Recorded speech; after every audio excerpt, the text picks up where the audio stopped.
Espadas de hierro, asedio o entrada. Hola a todos, esto es Velum Artis, actualidad militar y geopolítica. Por desgracia, cada día se está complicando más el mundo en el que vivimos. No hace mucho nos centrábamos en la guerra en Ucrania, hablábamos del Sahel, del crecimiento de China y su armada. También dedicamos varios programas a Irán, a Irak, hablamos de Oriente Medio y por desgracia se vuelve a reactivar el conflicto que siempre está ahí, el gran conflicto del mundo, podemos decir, que es el conflicto palestino-israelí, o antiguamente se llamaba el árabe-israelí. Parecía que todo iba hacia un proceso de paz con los acuerdos de Abraham y todo estalla este sábado, justo en aniversario de los 50 años de la guerra de Yom Kippur. La famosa inundación de Al-Aqsa llena de sangre Israel y comienza la operación Espadas de Hierro, la respuesta israelí al ataque que podemos tildar de terrorista perfectamente por los métodos. Para hablar sobre ello voy a dedicar muchos programas, hice ya 2 especiales el sábado, uno en solitario llamado La racia de Hamás y otro con estrategias militares que lo titulamos Israel en llamas, perdonad. Pero sucede que ese programa ya no está disponible en esta plataforma. Lo podéis ver en X, o en antiguo Twitter, o también escucharlo en iVoox, en podcast y en Spotify.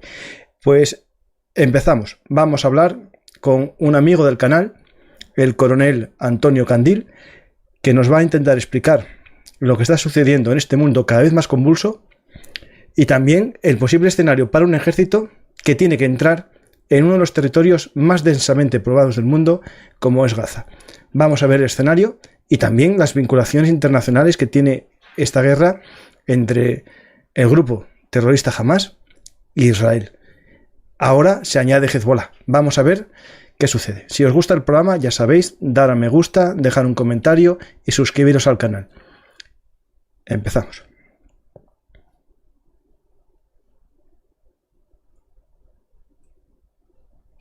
Hola Antonio, ¿qué tal? Pues no sé, yo estoy como saltando de novedad en novedad, ¿no? No sé si tú en tu experiencia, ¿no?, como militar y también como experto en relaciones internacionales, ¿habías vivido años tan convulsos?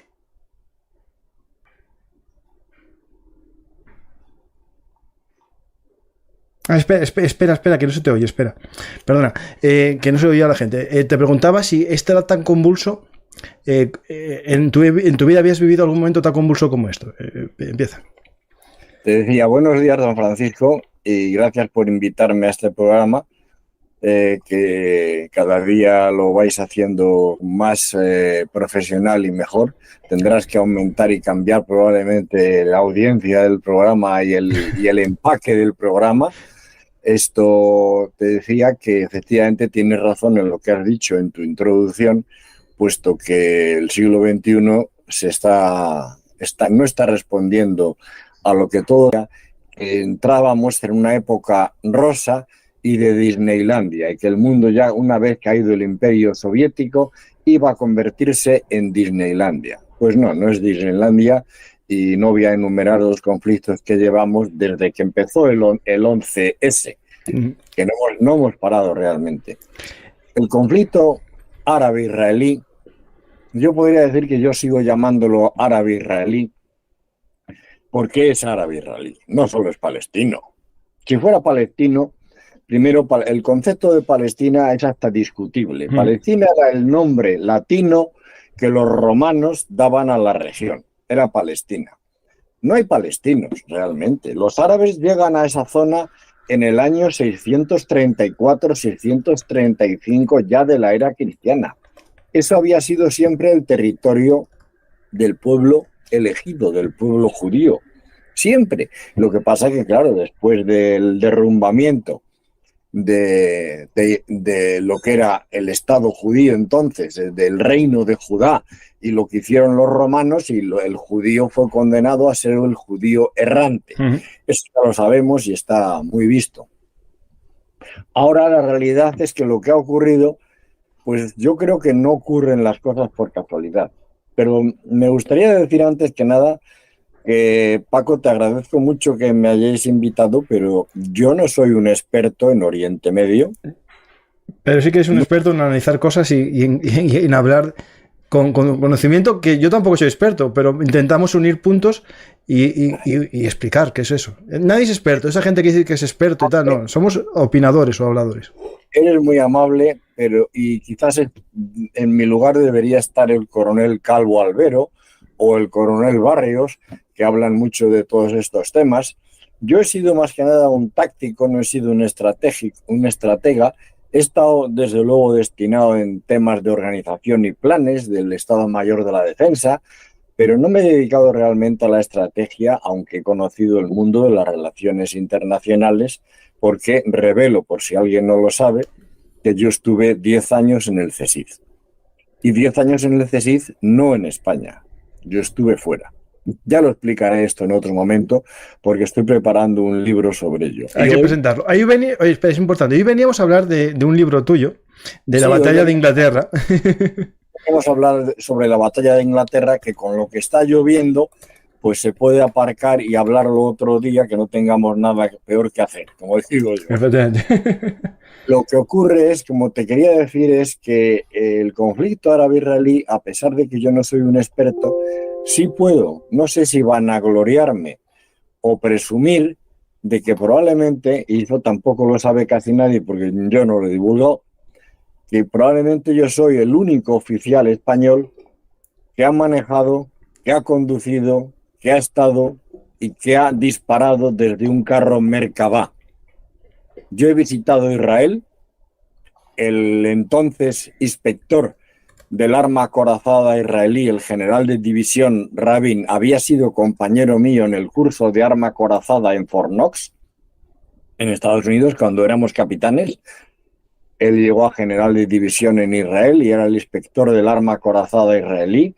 Y tuve la suerte y el orgullo de conocer el carro Merkava. Entonces era el Merkava 2 o el Merkava, sí, no, todavía no era ni la versión 3, pero bueno, ya era suficiente. Pues acerté, puse la 2, mira, justo. Y en ese caso, y conozco Israel, he visitado Israel, he estado en los altos del Golán, he visto los territorios palestinos, aunque no hemos entrado en ellos porque no era prudente entrar, pero tengo un cierto conocimiento, más que nada militar y táctico, y sobre todo relativo a lo que tú has llamado hoy asedio o entrada, o algo así has dicho, ¿no? Sí, sí, sí. Bueno, en primer lugar yo te diría y diría a nuestros oyentes que nada pasa por casualidad. Aquí lo que sí ha habido es un fallo sistémico, y no diría de la inteligencia israelí, no me atrevo a decir eso. Hay mucha gente que estará ya acusando, y oyentes nuestros que criticarán y dirán, pero bueno, la actitud del Mossad, pues el Mossad no tiene nada que ver. El Mossad, mis queridos amigos, es un servicio de inteligencia israelí dedicado al exterior. Quien tiene que ver en esto es el servicio de inteligencia israelí interno, un equivalente del FBI o del MI5 británico, que es el Shin Bet. Hombre, el Mossad podría haber tenido algún conocimiento también, pero no es su función. La función del Mossad y el objetivo principal del Mossad hoy, me atrevo a decir, que es Irán. Y probablemente la actividad de obtener inteligencia está en Irán.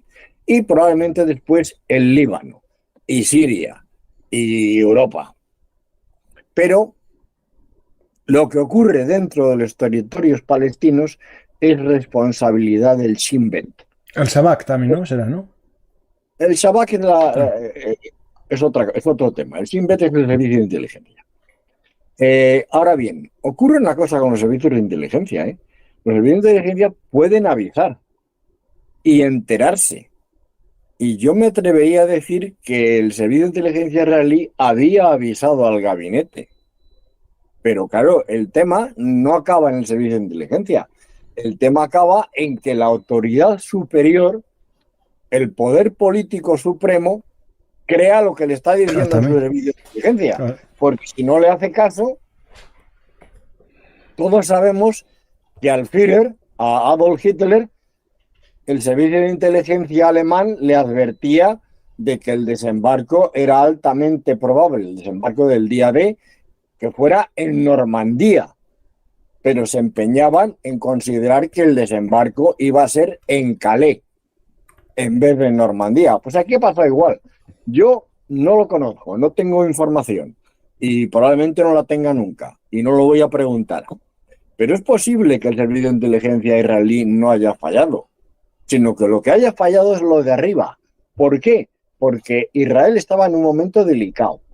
Ahora mismo hemos visto que hoy el señor Netanyahu, que por cierto lo conocí personalmente, no cuando era presidente del gobierno, yo conocí a Bibi cuando era el representante de Israel en las Naciones Unidas en Nueva York y estuve charlando con él e incluso le di un abrazo y hablamos en una cafetería, más en un restaurante, en Smith and Wollensky en Nueva York. Me acuerdo perfectamente porque, no sé si lo sabe el auditorio, Netanyahu es hermano del teniente coronel de las fuerzas especiales israelíes que dirigió el rescate de los rehenes de Entebbe y que además fue la única baja que tuvieron los israelíes en esa acción. Era el jefe de la operación, teniente coronel Netanyahu. Y yo con ese motivo lo saludé en las Naciones Unidas y hablamos y luego estuvimos charlando y es una persona encantadora y muy simpática. Bibi, para los amigos. Pues yo creo que Bibi tenía grandes problemas y tiene, por eso hemos visto que hoy ha puesto un gobierno diferente en el que incluso ha puesto a la oposición, diría que ha hecho una especie de copia del gabinete que hizo Churchill en 1940 cuando nombraron a Churchill primer ministro y cesó Chamberlain. ¿Y qué hizo Churchill? Se llevó bien con Clement Attlee, que era el Partido Laborista, y se constituyó un gabinete de guerra. Y los laboristas cooperaron. Bibi ha hecho lo mismo, ha creado un gabinete de guerra que ya han advertido que solo es para tomar decisiones relativas a la guerra. Vamos a dejarnos de la palabra de atentados, de terrorismo. No, aquí hay una guerra. No, ellos lo dijeron, que era la guerra contra Hamas. Hay una guerra declarada en la que el que lleva la voz cantante por ahora es Hamas, pero vuelvo a decir, el mundo árabe de alguna manera está más o menos al corriente y muchos en el mundo árabe están aplaudiendo. Y lo hemos visto. Sí. Aquí hablamos después de ese elemento que quiero hablar después. Bueno, entonces, ¿qué ha ocurrido aquí? Había un momento que alguien ha considerado, y coincidía con el Yom Kippur y todas estas cosas, pero era una especie de crisis o situación interna que tenía distraído al gabinete israelí. El gabinete israelí, por otra parte, estaba ultimando los detalles del reconocimiento político y diplomático con Arabia Saudí y con algún otro país árabe. Los Emiratos, alguno de estos, no lo sé. Y con Marruecos le faltaba todavía declararlo. Sí, Marruecos, bien. Pero Marruecos no es importante, pero bien. Y además tenemos en Estados Unidos una situación complicada también porque ahora mismo no hay speaker, acaban de decidir quién va a ser el speaker. El speaker del Parlamento en Estados Unidos, del Congreso, es importante, ¿eh? No es como el speaker del Congreso en España. Es que el speaker del Congreso en Estados Unidos es en línea de sucesión la tercera persona para ser el presidente en caso de que hubiera un accidente. Si el presidente muere y el vicepresidente también, la persona que ocupa la presidencia es el speaker del Congreso. Entonces tiene importancia. Aparte de que, claro, si no hay speaker, no se toman decisiones en el Congreso. Es decir, Estados Unidos también tenía un problema complicado. Había debilidad, por así decir, en Israel, debilidad en Estados Unidos, y no olvidemos el sempiterno que ahora ya nadie habla, conflicto de Ucrania. Claro. Que se vinculan, es que se está comunicado todo. Y entonces todo da la impresión, y es lo que ha dicho el Wall Street Journal. El periódico Wall Street Journal norteamericano ha lanzado un editorial y un informe diciendo que en este tomate está perfectamente implicado Irán. Irán no ha apretado el botón de los cohetes, no ha hecho nada, pero Irán estaba al corriente. Eso parece ser que hay evidencia incluso de que estaba al corriente, pero eso no significa que lo haya hecho él, claro. Entonces, no sé lo que ocurrirá, pero Irán no es una pieza en una mano inocente No, no. en este asunto. De hecho, Igual que hoy me ha llegado, no voy a decir quién porque no puedo revelarlo, pero algún amigo, vamos a decir así, y no americano, me ha dicho que en Rusia Putin se frota las manos. no, eso lo tengo yo más claro A ver, eso está clarísimo. Es decir, ya nadie se está fijando. Hoy aprovechó y hizo un contraataque en la zona de Avdiivka para aprovecharse. Zelensky ya dijo varias veces el tema de que juntos, unidos contra el mal, como fue la Segunda Guerra Mundial, lo dijo claramente. Ahora él quiere ganarse, con Israel ya se estaba acercando bastante por las ventas que hacía Irán a Rusia, ¿no? Y ahora creo que ya es más... El problema que veo para Zelensky, para Ucrania, es que Israel no está ahora mismo para dar a nadie, ¿no? Porque no puede. Claro. Pero además no olvidemos una cosa sobre Rusia, y las relaciones con Irán y con el mundo árabe. Rusia tradicionalmente desde el año 56 ha venido apoyando la causa árabe, digamos la causa palestina, y vamos a decir todo con claridad. Los cohetes que se lanzan se los ha proporcionado Irán. Eso no, sí, eso no te dudas ninguna. El plano y cómo se hace, no, sin duda ninguna. Pero esos cohetes no los ha inventado Irán, Eso también es verdad. Los cohetes, no pongamos ahora, porque me da mucha risa ver cómo la gente habla.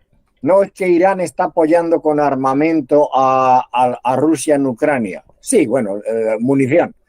Pero un momento, es que Irán es un país ahora tecnológicamente más avanzado que Rusia. ¿De dónde ha sacado Irán la tecnología para hacer sus cohetes, sus armas? ¿Qué armamento es el que utiliza la aviación iraní hoy? ¿Qué armamento tiene y qué equipamiento tiene la Marina iraní y la Fuerza Aérea y el Ejército de Tierra? Su origen es ruso. Sí. Y Rusia ha entrenado, eso se sabe.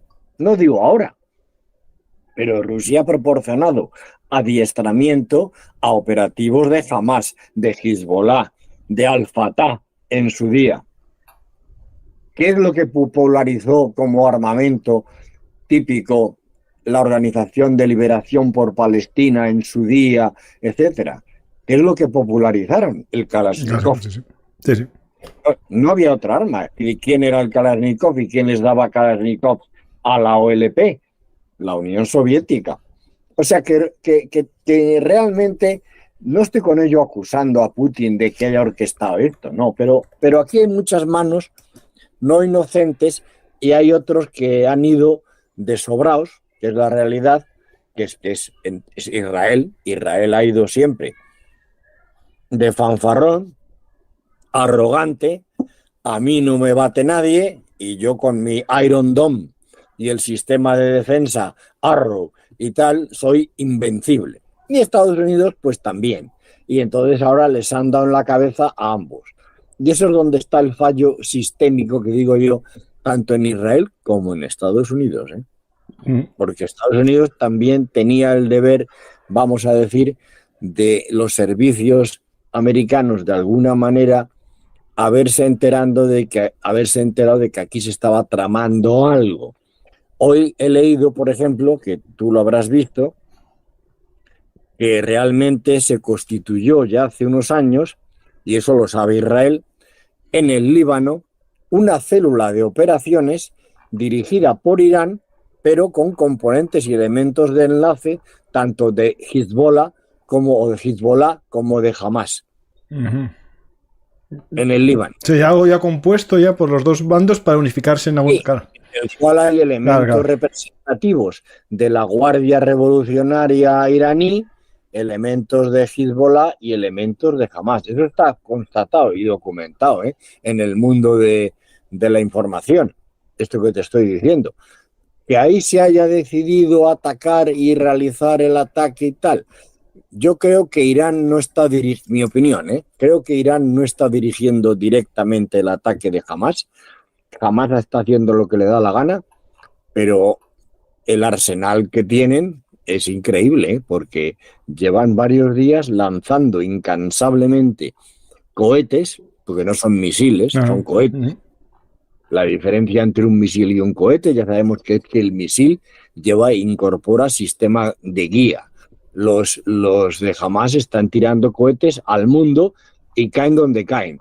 Salen por la noche, colocan un trípode, preparan un cohete, el cohete entra en incandescencia, sale y cae donde cae. Han apuntado, a grosso modo, al este o al norte o al sur y cae donde cae. Pero no hay un sistema guiado para ese cohete hoy por hoy. Eso es lo que yo tengo de conocimiento. Puedo estar equivocado. Algún misil deben tener, algunos, pero son casi todo cohetes. Yo estoy contigo, cohetes e incluso morteros de un poco de gran tamaño. Por ejemplo, sí que Hezbollah tiene más calidad. Hoy mismo, hace poco, ya se está hablando de ataques con drones masivos en la zona norte. Sí, el Hezbollah tiene más capacidad, primero porque está más a resguardo. Claro, también. Es decir, Hamas está dentro de Israel y Hezbollah está fuera. Entonces, claro, Hezbollah puede hacer cosas. Fíjate, como no ha habido realmente ninguna acción de este tipo de ataque desde la orilla occidental, desde el West Bank o Cisjordania, como lo llaméis vosotros. Ahí no ha habido ningún problema que yo sepa. Sin embargo, ha habido en el norte y también parece ser que la artillería siria ha abierto fuego. Tengo que decir que en la televisión norteamericana ha salido un portavoz del Ministerio de Defensa israelí, un coronel, en el que ha dicho que Israel está combatiendo en estos momentos en 3 frentes: Hamas, Hezbollah y Siria. ¿Y Siria es contra Hezbollah en Siria, que también tiene ahí su filial? No, Siria ha bombardeado posiciones israelíes en el Golán. Según han informado los israelíes esta mañana. Pues vamos bien, ya, estamos. Claro. Lo digo porque Biden hoy, en un discurso que dio, no sé, yo lo vi hacia las 2 de la tarde, o lo dio un poco antes, dijo que si alguien aprovechaba estos momentos de debilidad para atacar Israel, Estados Unidos iba a defender, pero directamente a Israel. Yo creo que era una amenaza a Hezbollah y a Siria y a Irán, y esto activa a lo mejor una participación de Estados Unidos, que está enviando su segundo portaaviones. Bueno, Paco, déjame rebajar el nivel. Pues yo digo, ojalá. Yo es que esto no lo quiero para nada, yo quiero que esto se acabe ya, hostia. Es que yo he visto en directo el discurso del presidente Biden, y el presidente Biden literalmente en inglés ha dicho, no sé lo que la televisión española ha traducido, pero ha dicho: si alguien está pensando en aprovecharse de este incidente, que no lo piense. Eso, no sí, ha dicho mal. Que tenemos Estados Unidos detrás, estamos detrás. Sí, pero eso no significa mucho. No, bueno, sí, ya, claro, sí, pero bueno, sí, ojalá sea así, pero... Eso es un lenguaje político. Claro, el problema es si esto escala, claro, ¿a qué nivel escala? Hoy ha informado la televisión también americana que ha llegado ya el primer envío de municiones norteamericano a Israel. Sí. No sé qué municiones serán, me imagino son bombas de aviación. Dijeron que eran los misiles del Iron Dome que tiene también Estados Unidos. Sí, el Iron Dome es un proyecto hecho entre Israel y Estados Unidos, basado en el sistema de defensa Arrow, inicial, israelí. Bueno, pues han llegado municiones, efectivamente. Y lo que te digo, el portavoz del Ministerio de Defensa israelí ha dicho que se está combatiendo en 3 frentes. Hamas, Líbano, con Hezbollah, y en el Golán porque los sirios han abierto fuego. Ahora bien, es cierto que el combate con los sirios o el combate con Hezbollah ha sido un intercambio, digamos, esporádico de fuego de artillería, sí, o de misiles o de cohetes. Es verdad que ya el domingo había mortero disparado desde el Líbano. En el momento ha pasado ahí. Bueno, y ahí nos encontramos con que, claro, ante la barbarie desencadenada por Hamas, que ha llegado ya al paroxismo, no solamente lanzando cohetes y misiles y demás, sino que comandos que consiguieron salir de la valla el primer día o la primera noche han asesinado brutalmente a decenas y cientos de israelíes, cometiendo salvajismo con bebés, con ancianos, con mujeres, unas cosas increíbles que, claro, Israel no va a perdonar eso. No. Israel no va a perdonar eso. Pero ahí, Antonio, importante una pregunta que... A ver, a veces las cosas se desmadran, ¿no? Tú puedes tener un plan, matar civiles, que después la gente que venga detrás de ti, que eso vimos gente que fue detrás, que iban armados sin uniforme, y después gente a robar, sean los que hagan el salvajismo. Pero a mí me huele que todo esto ya estaba muy planeado. El ataque a la fiesta indica que lo que buscaban era matar civiles y secuestrarlos. Claro, eso sabiendo que va a tener una respuesta. Al final, el único objetivo que tenía Hamás era la respuesta. El objetivo para mí, lo voy a decir de una manera tajante. Hamás solo tiene un objetivo en esto: implicar al máximo a Israel y obligarle a actuar de la manera más violenta posible. ¿Para qué? Para exponerlo ante el mundo como salvaje y que el mundo apoye la causa palestina y deje de apoyar a Israel. Y como último objetivo, el objetivo de Hamás lo ha dicho bien claro, y claro, por eso no puede haber negociación ninguna, porque el primer punto de cualquier negociación de Hamás es: el Estado de Israel no existe. Israel no tiene derecho a la existencia. No se puede negociar. Con ese planteamiento no hay ninguna negociación posible. Claro, es verdad que en alguna declaración dijo que a la frontera del 48, ¿no? Pero claro, eso tampoco es muy complicado. Bueno, es que, claro, la frontera del 48, pero tengamos en cuenta una cosa. Toda esta situación tiene por origen, sé que alguno me criticará, como es habitual cuando digo estas cosas yo, pero es que el origen de esto está en los acuerdos de Oslo. Explica, es importante. Yo me acuerdo cuando se firmaron los acuerdos de Oslo, precisamente era cuando conocí a Bibi, en esa época, a Benjamín Netanyahu. Y una de las cosas que con una cerveza en la mano y sin ninguna seriedad le dije es: os habéis equivocado. No podéis hacer y darle unos territorios dentro del Estado de Israel a los palestinos. Hacer una frontera, un límite, Israel se queda más pequeño y ellos que se queden fuera, pero no dentro del Estado. Déjame que traslade esto brevemente, a pesar de, como digo yo, que alguna crítica surja. Y no es comparable.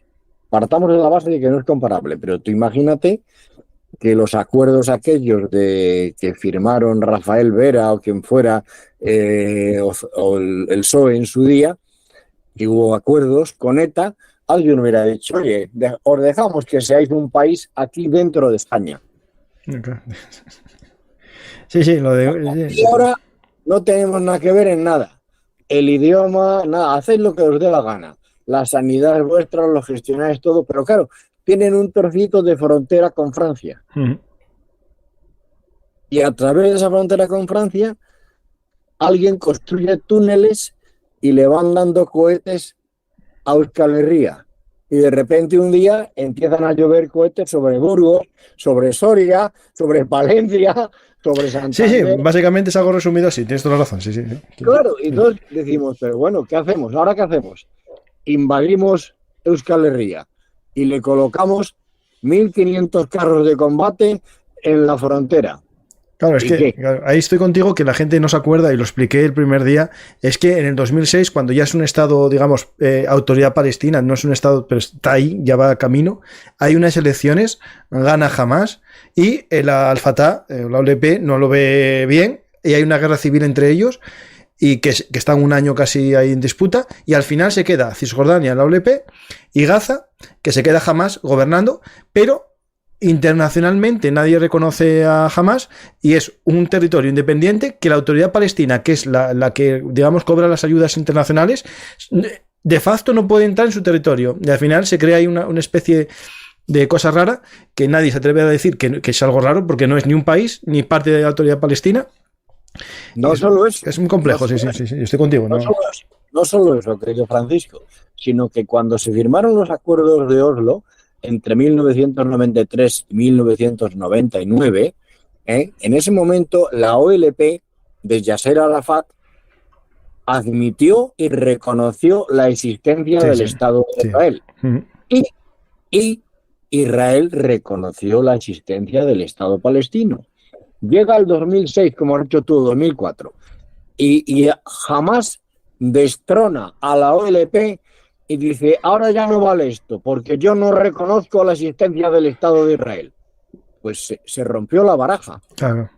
Se acabó el juego.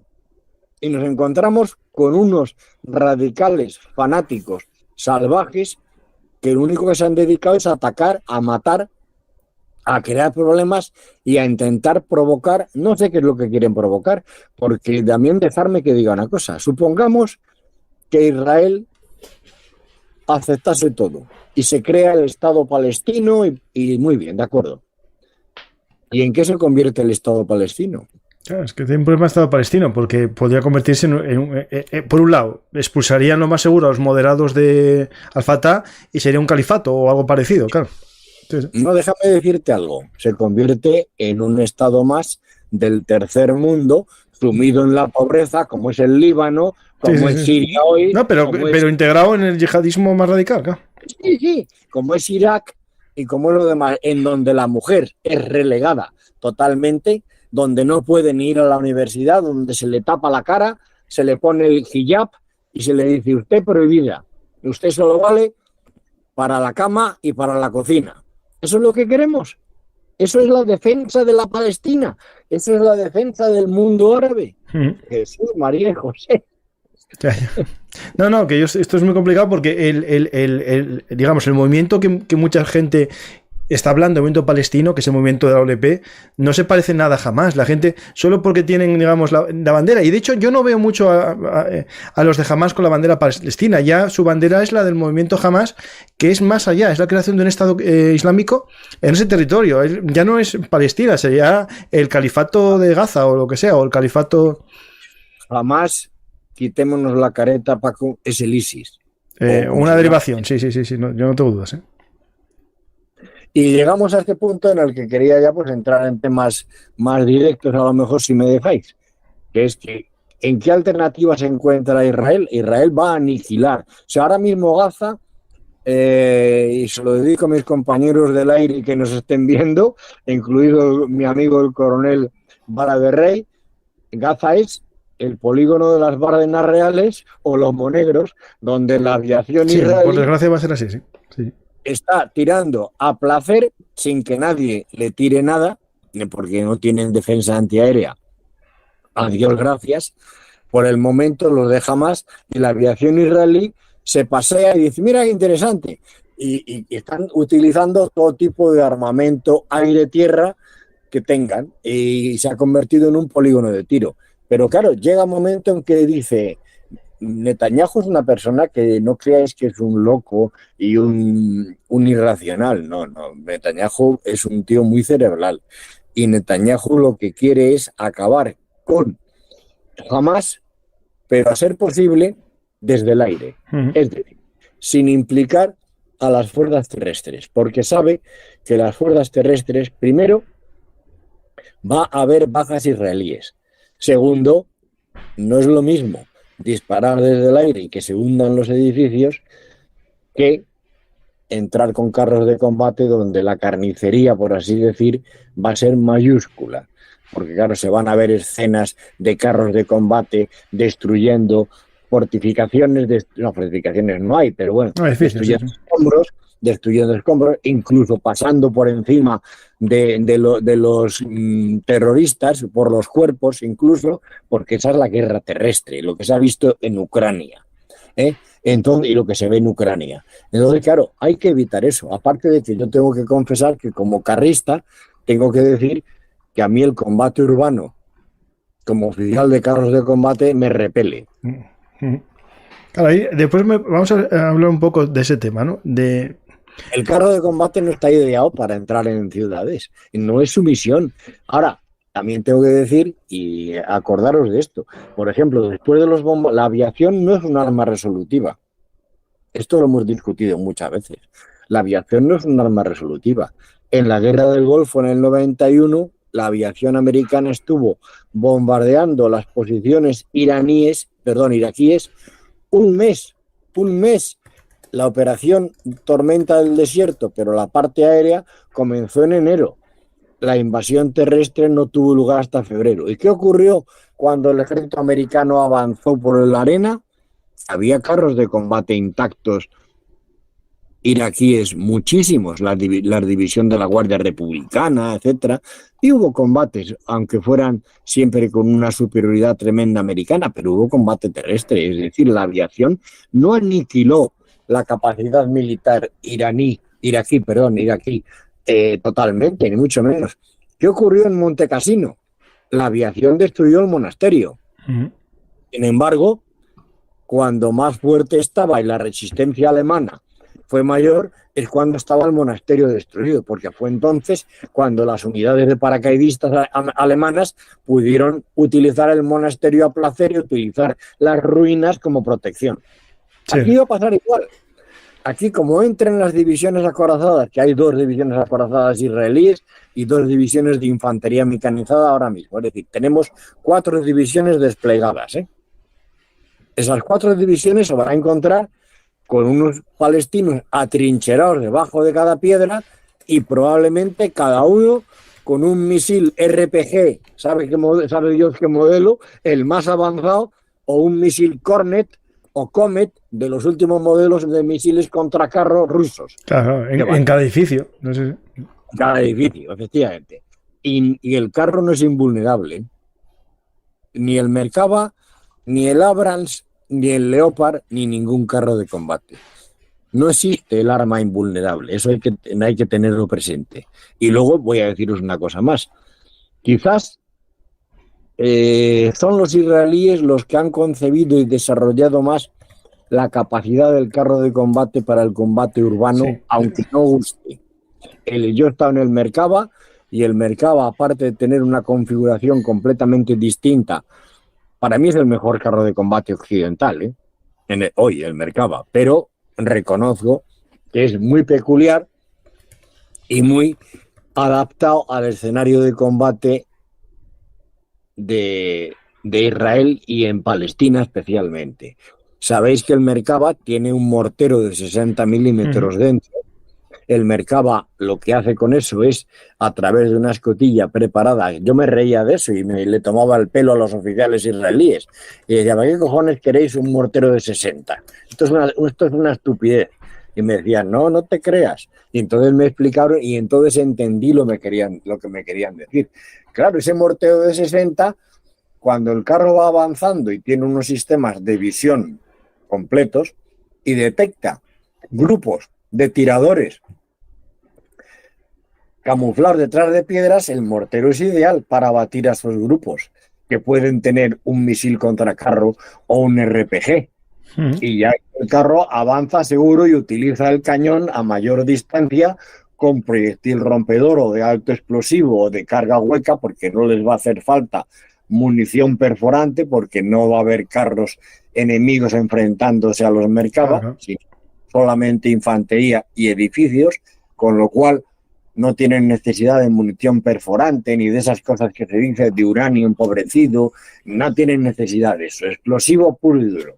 Munición de carga hueca, munición de alto explosivo, proyectiles fumígenos y un proyectil que, al igual que Estados Unidos, nosotros no lo tenemos, o sea, las unidades acorazadas españolas no tienen eso, pero hay un proyectil que yo sí lo he visto y lo he manejado.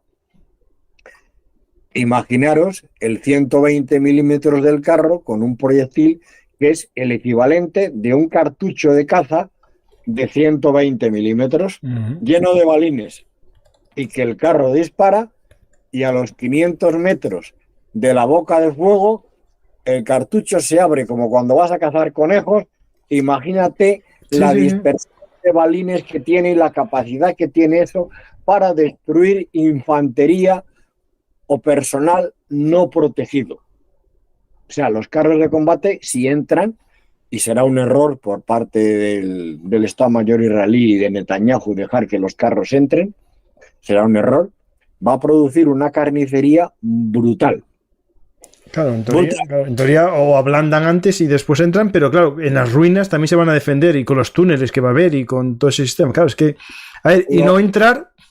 Los túneles es otra capacidad que el ejército israelí, nosotros no tenemos eso porque no hemos experimentado eso nunca ni nada, y se habla de qué lecciones se pueden aprender de la guerra en Gaza, y las lecciones pues son muy específicas, muy particulares, hasta el punto que yo diría que hay muy pocas lecciones que aprender, porque la lucha de túneles es una cosa que no la veo probable en un futuro ni inmediato ni a medio plazo para el ejército español. En ningún caso, no sé qué tenga que intervenir en Gaza.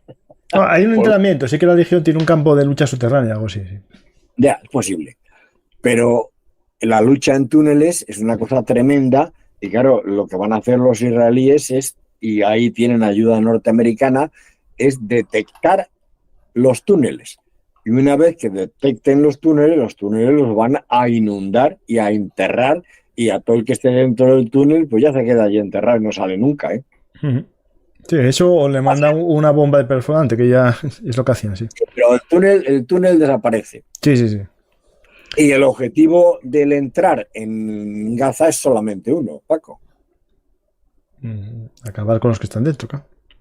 Acabar con Hamas, sí, sí. Pero acabar, al decir acabar, digo acabar. No, esta vez sí se acabar. Yo creo que todo que... de hecho, todos los tontos que se grabaron vídeos en la masacre, que hubo muchos robando, haciéndose selfies, yo creo que esos los tienen todos ya asignados, más o menos. Yo me atrevería a decir que a las unidades de tierra israelíes se les va a dar o se les ha dado la orden de que si se entra, no hay prisioneros. Dijeron algo parecido, que no hay reglas de comportamiento. No hay reglas de comportamiento con el personal militar, sí, sí. Que es, claro, el ejército israelí no mata mujeres. No, lo que está haciendo, a ver, es cierto que morirán civiles en las bombas, pero antes, 4 horas antes o 5, publican a dónde van a bombardear, dicen qué barrio hay que desalojar. Lo que pasa que hay órdenes de Hamas de no abandonar esos barrios también, ¿eh? Claro, el Hamas no quiere, y Hamas va a llegar a como ya ha ocurrido otras veces. Eso lo han hecho siempre los árabes. No es nuevo y te lo han hecho otros también, pero los árabes lo han hecho. Los escudos humanos. Bueno, los secuestrados, claro, ya está. Claro, no solo los secuestrados, gente suya. No, también, sí. Ah, no, es que ya hubo un líder de Hamas vino a decir algo así como que en esta guerra nos tenemos que sacrificar todos. Claro. Y van a poner mujeres, niños, pero los 4 líderes de la cúpula última eso siguen en su país. Tratarán de huir y irse al Líbano, a donde sea. Lo que pasa es que lo van a tener muy difícil, si es que no se han ido ya, ¿eh? Ojo. Si es que no se han ido ya. Mira, por ejemplo, esa red de túneles, que es importante que hay unos túneles, que voy a poner un poco el mapa para que nos centremos. Hay unos túneles que comunican Egipto con Gaza, que son de contrabando, donde pasan las cosas que Egipto no deja pasar. Y también pasan ellos, que Egipto no está muy de acuerdo con Hamas porque son muy amigos de los hermanos musulmanes, ¿no? Hay esos de contrabando, pero después estaban los túneles que unían con Israel para los ataques. Muchos de ellos se cegaron, muchos de ellos hubo combates, pero al parecer en este ataque del sábado se debieron usar algunos para sorprender a los cuarteles en la frontera, ¿no? Es decir, que esto es importante que entendamos que esto existe. Pero ¿cómo están las ciudades? Las ciudades tienen que estar sembradas bajo tierra de esto como un hormiguero, yo entiendo. Claro, porque yo creo que si las cifras que se dan son ciertas, y se habla de que Hezbollah, he leído unos informes americanos y se dice que Hezbollah tiene del orden de 10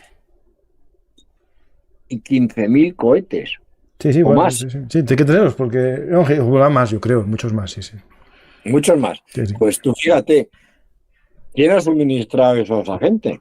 Claro, y este que te voy a poner una foto, bueno, que tú no lo vas a ver, pero se llama el Tufán, que es uno que tiene Hamas.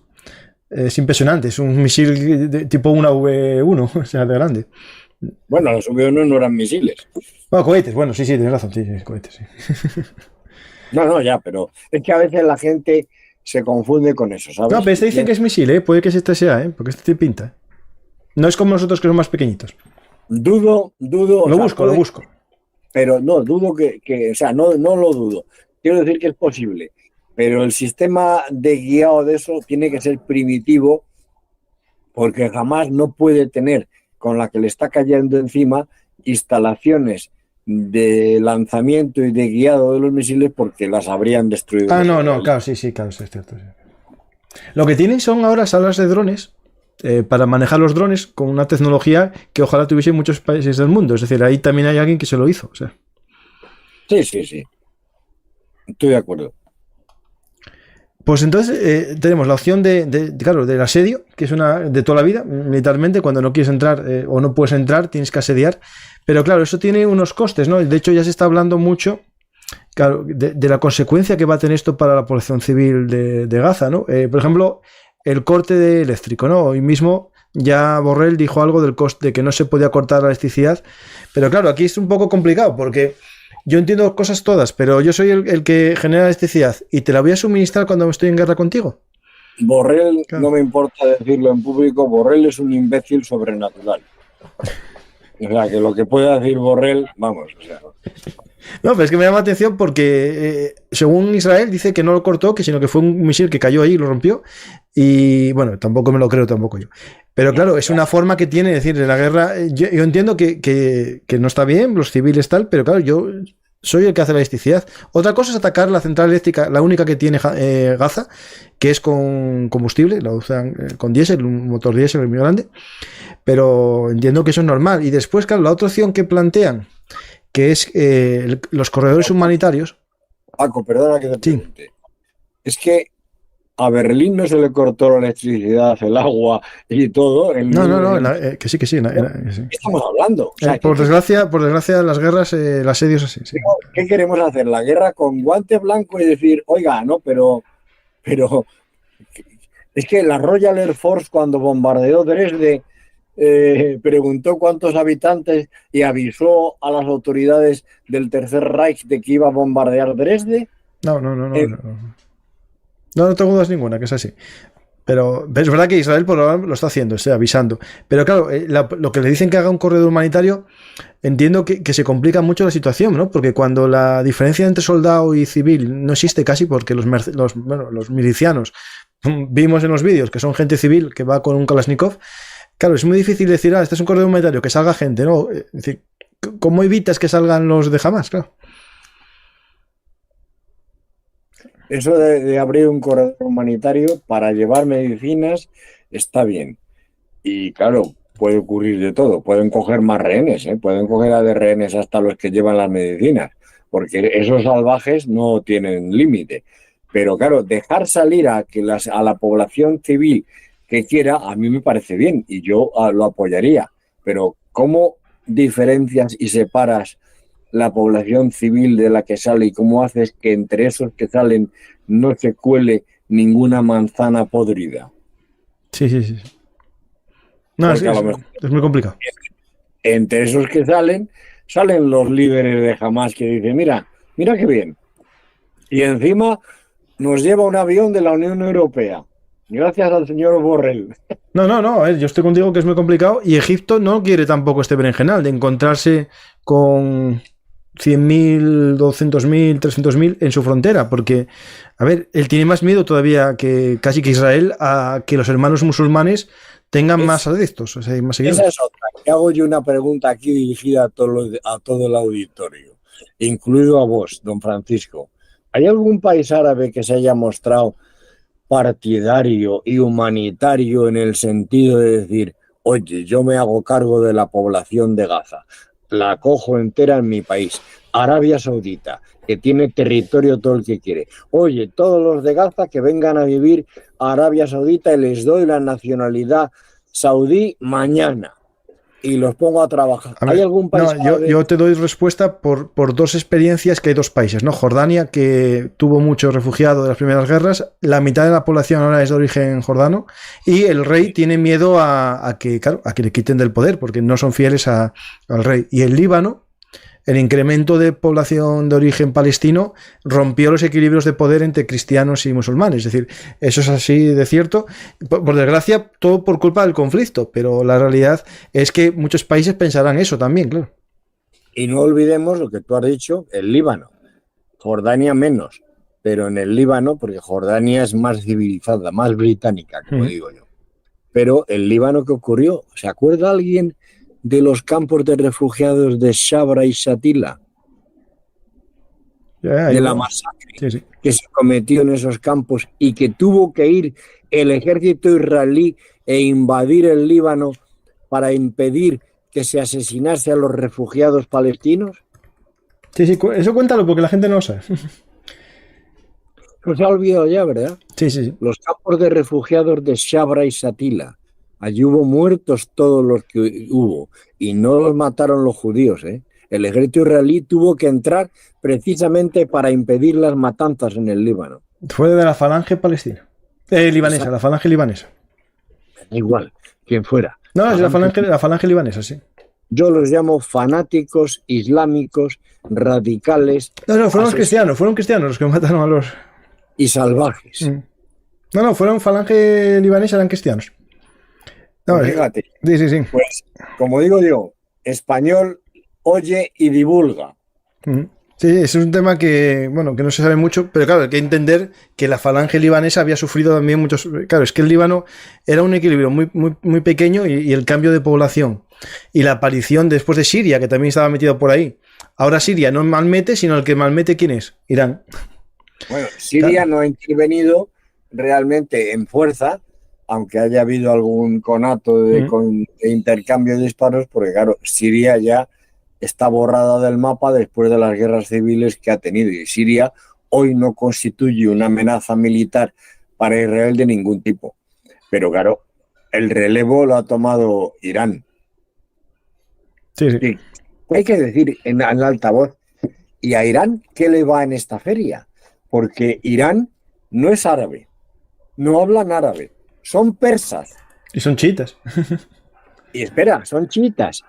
Hezbollah en el Líbano es chiita, sí. pero jamás es sunita. Sí, y bastante sunita. ¿De qué estamos hablando aquí? Luego, esos que invocan también el factor religioso, yo niego eso. No hay factor religioso, hay otro factor, que es racismo, factor étnico. Los árabes odian a los israelíes, son antisemitas por naturaleza. Quitémonos la careta de disfrazarnos con la religión. La religión es una excusa. Yo ya estoy cansado de esta historia de la Guerra Santa. La Guerra Santa, Paco, cualquier día nos la invocan a nosotros en el Al-Ándalus. Y también por la Guerra Santa. Ya está invocada ya. Hay que recuperar Córdoba y Sevilla. Eso ya está. Granada, y Oviedo. No, Oviedo vamos a ponerlo en telejuicio que estuvieron poco tiempo. Pero no, eso está, ¿eh? El llamamiento que tienen todos los grupos yihadistas, está el llamamiento a todo territorio que fue alguna vez musulmán. Sí, eso es. El tema de la Guerra Santa, mi querido Paco, no lo soporto. No, a ver, al final es todo excusas para manejar intereses de gente. Eso no tengo... Pero sí es verdad que en todo el discurso que existe en el panarabismo, y era laico, esto es muy importante recordarlo, el panarabismo laico de origen socialista, nacionalista, vinculado también con el Tercer Reich, hay que recordarlo, que el tío de Yasser Arafat era el creador de una legión árabe en Alemania de bigote. Es un componente anti-sionista, antijudío completo. Es decir, eso es un elemento que no se puede olvidar. Y de hecho, en los discursos de los talibanes, por ejemplo, los propios talibanes que nunca vieron a lo mejor Israel ni en pintura, tienen ese mensaje como muy calado de antisionista, ¿no? Es decir, o antijudío más bien. Mira, esto lo debatía yo con alguien hace unos días, alguien muy querido para mí. Que lo debatía y ella se sorprendía muchísimo cuando yo le explicaba esto, ya puedes imaginar a quién me estoy refiriendo, y le decía, no, es que el origen de todo esto no es ya solo la religión, sino lo que tú has dicho. Vamos a recordar brevemente para el auditorio la figura del gran muftí de Jerusalén. Sí, cuéntalo, porque hay gente que no lo sabe. ¿A dónde va el gran muftí de Jerusalén, que es la autoridad religiosa musulmana en 1941? el gran mufti de Jerusalén, es recibido en Berlín por Heinrich Himmler y por Reinhard Heydrich, ¿eh? Y luego vuelve allí. Y claro, ¿y quién organiza los servicios de inteligencia sirios? ¿Y quién organiza los servicios de inteligencia egipcios después de la guerra? Sí, no te dudas ninguna. Sí.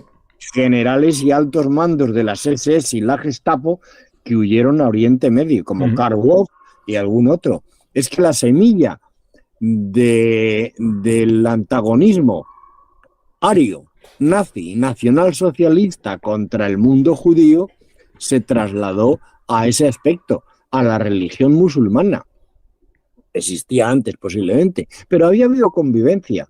En los años 30 había cierta convivencia en los territorios que entonces eran de herencia del imperio turco. Sí. Había convivencia, pero la convivencia se fue al garete. Y claro, también hay que decirle a nuestro auditorio, ¿qué ocurre el mismo día y a la misma hora que la ONU declara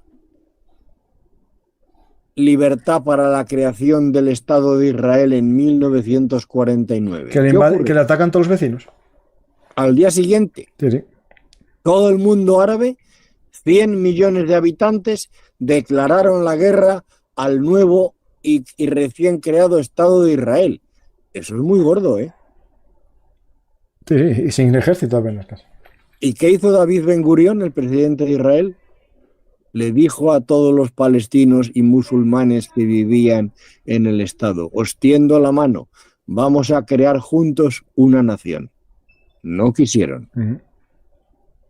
Eso es así. A lo mejor a mí me marcó mucho el libro que leí muy de pequeño, que bueno, a lo mejor claro, por eso eres así, ¿no? El de O Jerusalén de Larry Collins, que muestra un poco ese momento justo, esos días, en los que muestra los dos lados, gente de Siria que llega con la liga, con estos voluntarios árabes, gente palestina, gente israelí, pero es muy interesante, es un libro que da todos los enfoques y no muestra ese buenos y malos, ¿no? Sino un mundo muy complejo, que es realmente lo que estaba ahí, es decir, gente que se sentía de esa tierra porque era de los primeros que llegaron allí, gente que llegó con ninguna esperanza también al acabar la Segunda Guerra Mundial y el Holocausto, y los vecinos de allí. El problema es que yo creo que nadie quiso y nadie quiere a día de hoy que eso sea un mundo de paz, es decir, a lo mejor dentro de Israel hay más gente propensa a vivir en paz, aunque alguien ahora me fustiga aquí, que a lo mejor en los palestinos, no porque los palestinos no quieran vivir en paz, sino porque les están enseñando al odio. Como viven en sociedades, unos por corrupción, al-Fatah, muy corruptos, y Hamas, por son unos radicales, fanáticos, enseñaron al pueblo que todos esos problemas vienen de un tercero, en vez de pensar, vamos a ver cómo arreglamos esto y vivimos juntos. Y a lo mejor, si eso fuese así, si alguien, en un libro era una tontería lo que decía, pero que llegase alguien, una autoridad extranjera, Naciones Unidas o lo que fuese, y impusiese un gobierno para que hubiese una generación al menos que no se educase en el odio, ¿no? Porque jamás en sus colegios, yo tengo vídeos de cómo enseñan a matar a otro niño que va vestido de israelí, cómo ser un mártir es lo mejor que puede hacer un niño, cómo las mujeres tienen que adorar al mártir, ¿no? Como vi otro vídeo hoy de 4 niños que van vestidos como israelíes, ¿no? Con una kipa, y llega uno de judío y les mata por atrás, niñinos de 6 años jugando a eso, pero grabado por un adulto. Es decir, claro, todo eso no puede generar nunca la paz, porque se está fomentando un odio que se va regando de vez en cuando en sangre, ¿no? Es decir, que es imposible esto. Totalmente de acuerdo. Es que yo creo que ese problema está ahí. Y esta vez que lo teníamos cerca, porque si los países árabes no apoyaban a los radicales, que era lo que iba a pasar, se podía haber visto crecer una planta de paz allí, pero ellos lo sabían y por eso hicieron la matanza. No hicieron un ataque como otras veces, hicieron una matanza para cortar cualquier árbol que estuviese creciendo ahí, un brote cualquiera. Y luego una consecuencia de lo que está ocurriendo es, no sabemos lo que va a ocurrir. Yo creo y espero que no se dé la orden de entrar en Gaza. Claro, es que eso es otro. Y que se consiga eliminar, aunque el poder aéreo no creo en él hasta un límite, claro, pero es como siempre se ha dicho, al final si quieres ocupar el terreno, necesitas un pelotón de soldados de infantería. Sí. Pero vamos a esperar y a confiar en que el poder aéreo a lo mejor sea tan brutal y tan impresionante que jamás o se suicide o se inmole o se retiren, desaparezcan, pero claro, el territorio de Gaza lo debemos dar ya por borrado de la faz de la tierra, como territorio. Lo debemos dar borrado. No sé qué ocurrirá nuevo, pero ahí ya no va a haber ningún tipo de autonomía palestina bajo ningún concepto. Claro, es que... Seguirá existiendo la orilla occidental y punto. Sí, y la orilla siempre que la controlen, porque si se desmadra también, claro. Efectivamente, siempre que no haya ningún problema.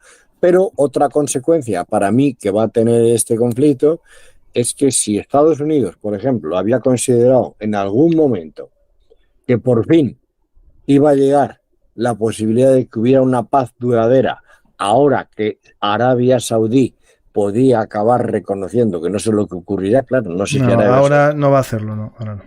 No lo va a hacer. No, yo creo que no. Ya, es lo que parece. Si eso hubiera sido realidad, pues podría haber habido un atisbo por primera vez de paz y de tranquilidad en Oriente Medio. Pero si no ocurre, que es lo que quiere Irán, porque Irán no le interesa que Arabia Saudita llegue a la paz con Israel. No, es que se había hablado hasta una especie de OTAN entre ellos, para defenderse de Irán. Es que eso es lo que no quiere Irán. Claro. Irán le repele no ya a los palestinos. A Irán le importan un comino los palestinos, le importan un comino. Pero Irán lo que no quiere es que Arabia Saudita, que es su enemigo de momento ahí, sunita, llegue a un acuerdo con Israel, que es también su enemigo de preferencia tradicional desde que cayó el Shah y se instalaron esos animales de clérigos en Irán, que han puesto Irán, han hecho que Irán regrese a la Edad Media. Sin duda ninguna. O sea que es muy complicado el tema. Estamos hablando de un país que duele decirlo, que cuelgan en las grúas a personas por su orientación sexual. Es decir, estamos hablando de eso. O el ISIS, o me imagino que en Gaza pase algo parecido, porque ideológicamente son igual que el ISIS. O sea, no veo otra. Y estamos hablando de eso. Es decir, aquí tenemos que entender que hay una lucha por la gente normal, palestina normal. Hay que intentar que crezca una generación de personas educadas en unos valores, que para eso tiene que ser el dinero de la Unión Europea, no para hacer un colegio y soltar las llaves del colegio y que en ese colegio, en vez de darse unos valores normales, se dé yihadismo, ¿no? Es decir, eso es lo que a mí me parece el error de lo que se hizo en Gaza. Que a lo mejor en Cisjordania se está haciendo mejor, pero en Gaza no. Y en Cisjordania tampoco, porque la juventud, leí varios informes estadounidenses, que la juventud se está radicalizando, porque cree que lo que está haciendo la OLP no va a ningún lado, y se están tirando hacia Hamas. Pero fíjate, tengo conocimiento de que en Gaza, por ejemplo, diariamente, unas 20.000 o 25.000 personas salían todos los días de Gaza a sus trabajos a trabajar, en Israel. Ahí tienes 25.000 personas que, si no han muerto, han perdido su puesto de empleo, más paro, más pobreza a la suma. Claro. El Islam lo que trae es la pobreza. No, el Islam radical no tengo ninguna que eso. De hecho, lo que decía... Paco, perdona, el Islam. No el Islam radical. ¿Tú crees que la monarquía alauita, el príncipe de los creyentes, hace algo por mejorar el nivel socioeconómico del pueblo marroquí? No. ¿A dónde van los marroquíes? Vienen a España y las marroquíes vienen a dar a luz en España. ¿Por qué? Pues porque no tienen garantías. No, de vivir mejor allí, no, eso no tengo dudas ninguna, eso es cierto. Claro. Sí. Luego, el Islam es sinónimo de atraso, de Edad Media, de rencor, de salvajismo. Yo creo, en diferentes sin negarlo, graduaciones, si quieres. Eso sí. Pero el Islam no es el futuro de la humanidad, ni mucho menos. No, yo no quisiera ese futuro para mi hija, yo lo dejo así bien claro. ¿Vale? Claro que no. Tú no puedes querer a tu hija tapada y que no pueda conducir y que no pueda ir a la universidad. No, yo eso lo tengo claro y tampoco lo quiero para otras hijas de nadie. Es decir, yo lo tengo bien claro. Lo que pasa es que entiendo que dentro del tal hay niveles y lo que estamos hablando de esta gente es lo más radical que hay y no se puede poner nunca una causa que es justa, a lo mejor la lucha de Palestina por su tierra, escondida en unos terroristas que se declaran wahabistas, salafistas y que quieren imponer un califato islámico, ¿no? Es decir, claro, lo tengo bien claro, no tengo dudas ninguna. Lo acabas de definir muy bien. Es que la lucha hoy no es por Palestina. No, eso lo tengo claro. No, eso lo tengo bien claro y viendo lo que hicieron, lo tenía más claro que nunca. Lo que están buscando es que ahora se destruya la población civil para tener ellos más razón y que esta chispa que estaba apagada se encienda, pero que encienda en Egipto, que encienda en todos los lados el caos, ¿no? El caos. Porque al final, mira, el mismo día que pasó esto, un policía en Egipto mató a 2 turistas israelíes. ¿Esto cuándo ha sido? El sábado. ¿El sábado? Sí, el mismo día, sí. Vio la noticia y mató a 2 turistas. ¿Sí? Me interesa mucho esto que acabas de decir. Sí. Porque precisamente esa persona a la que yo me refería antes, discutía yo con ella de que a ella le parecía Egipto un país moderado y le dije, ojo, que en Egipto a veces pasan cosas, porque tú has ido, ella me dijo que fue a una mezquita y que no quiso ponerse el velo. Y le dije, pues te la estabas jugando. Bueno, y ahora tú me dices, el sábado un policía egipcio mató a 2 turistas. Sí, lo pones en cualquier sitio, está en todos los periódicos. Sí. 2 turistas israelíes. Sí. Iban un grupo y el policía turístico, el que los tiene que proteger, les atacó. Sí. ¿Sabían de alguna manera que eran israelíes? Sí, me imagino, eso lo saben todos, sí. Okay. Sí, me imagino. Sí, no, los disparó por ser israelíes. Sí. Lo digo porque esto es algo que ellos quieren que pase, es decir, que las manifestaciones que hay en todo el mundo se vayan incrementando y que incluso yo tengo un miedo, y lo digo aquí claramente, el miedo que tengo que es que el ISIS, bueno, el Daesh, como queramos llamarlo, y Al-Qaeda, que están muy tranquilos, ahora que van a dejar de ser ellos los radicales del mundo islámico, como saben que eso les va a perder fuerza, hagan alguna burrada en un país occidental, porque tienen que hacerlo para que no se les olvide. Querido Paco, yo me gustaría casi que lanzásemos los dos una especie de llamada de aviso de precaución. Sí, de sentido común, sí. De que, ojo, España es Occidente, a pesar de que en el gobierno haya estúpidos, como he leído hoy, que llaman al asesinato de esta pobre chica que ha muerto ahí en Israel, dicen que ha fallecido. Bueno, fallecimiento, joder. Sí. Bueno, que ojo con dónde vais, ojo con ir a los cines, con ir a los centros comerciales, Paco. No, eso que quieren, generar miedo en todos lados, claro. Sí, pero ojo, porque mañana en un centro comercial ahí en Alcobendas, en Madrid, que hay mucho islámico, a lo mejor se le va la olla a uno, coge una navaja y le corta el pescuezo a los 3 que tenga más cerca. Claro, el problema es ese, es que el problema no es... A ver, yo tengo una teoría muy clara, que ser un asesino, si quieres sobrevivir, es difícil. O sea, si tú quieres matar a alguien que no te pillen, es la cosa más difícil. Pero un loco de estos que no le importa morir... Claro. Ese problema que tienen, esta gente que se fanatiza y cree que la vida viene después de la muerte, tenemos un problema muy grave, porque los terroristas, por ejemplo, de ETA mataban, pero ostras, que no querían morir, se entregaban todos a la policía. Pero estos... no podemos comparar, por supuesto, a ETA con los islámicos, porque claro, ETA es lo que eran unos asesinos salvajes. Sí, sin duda ninguna.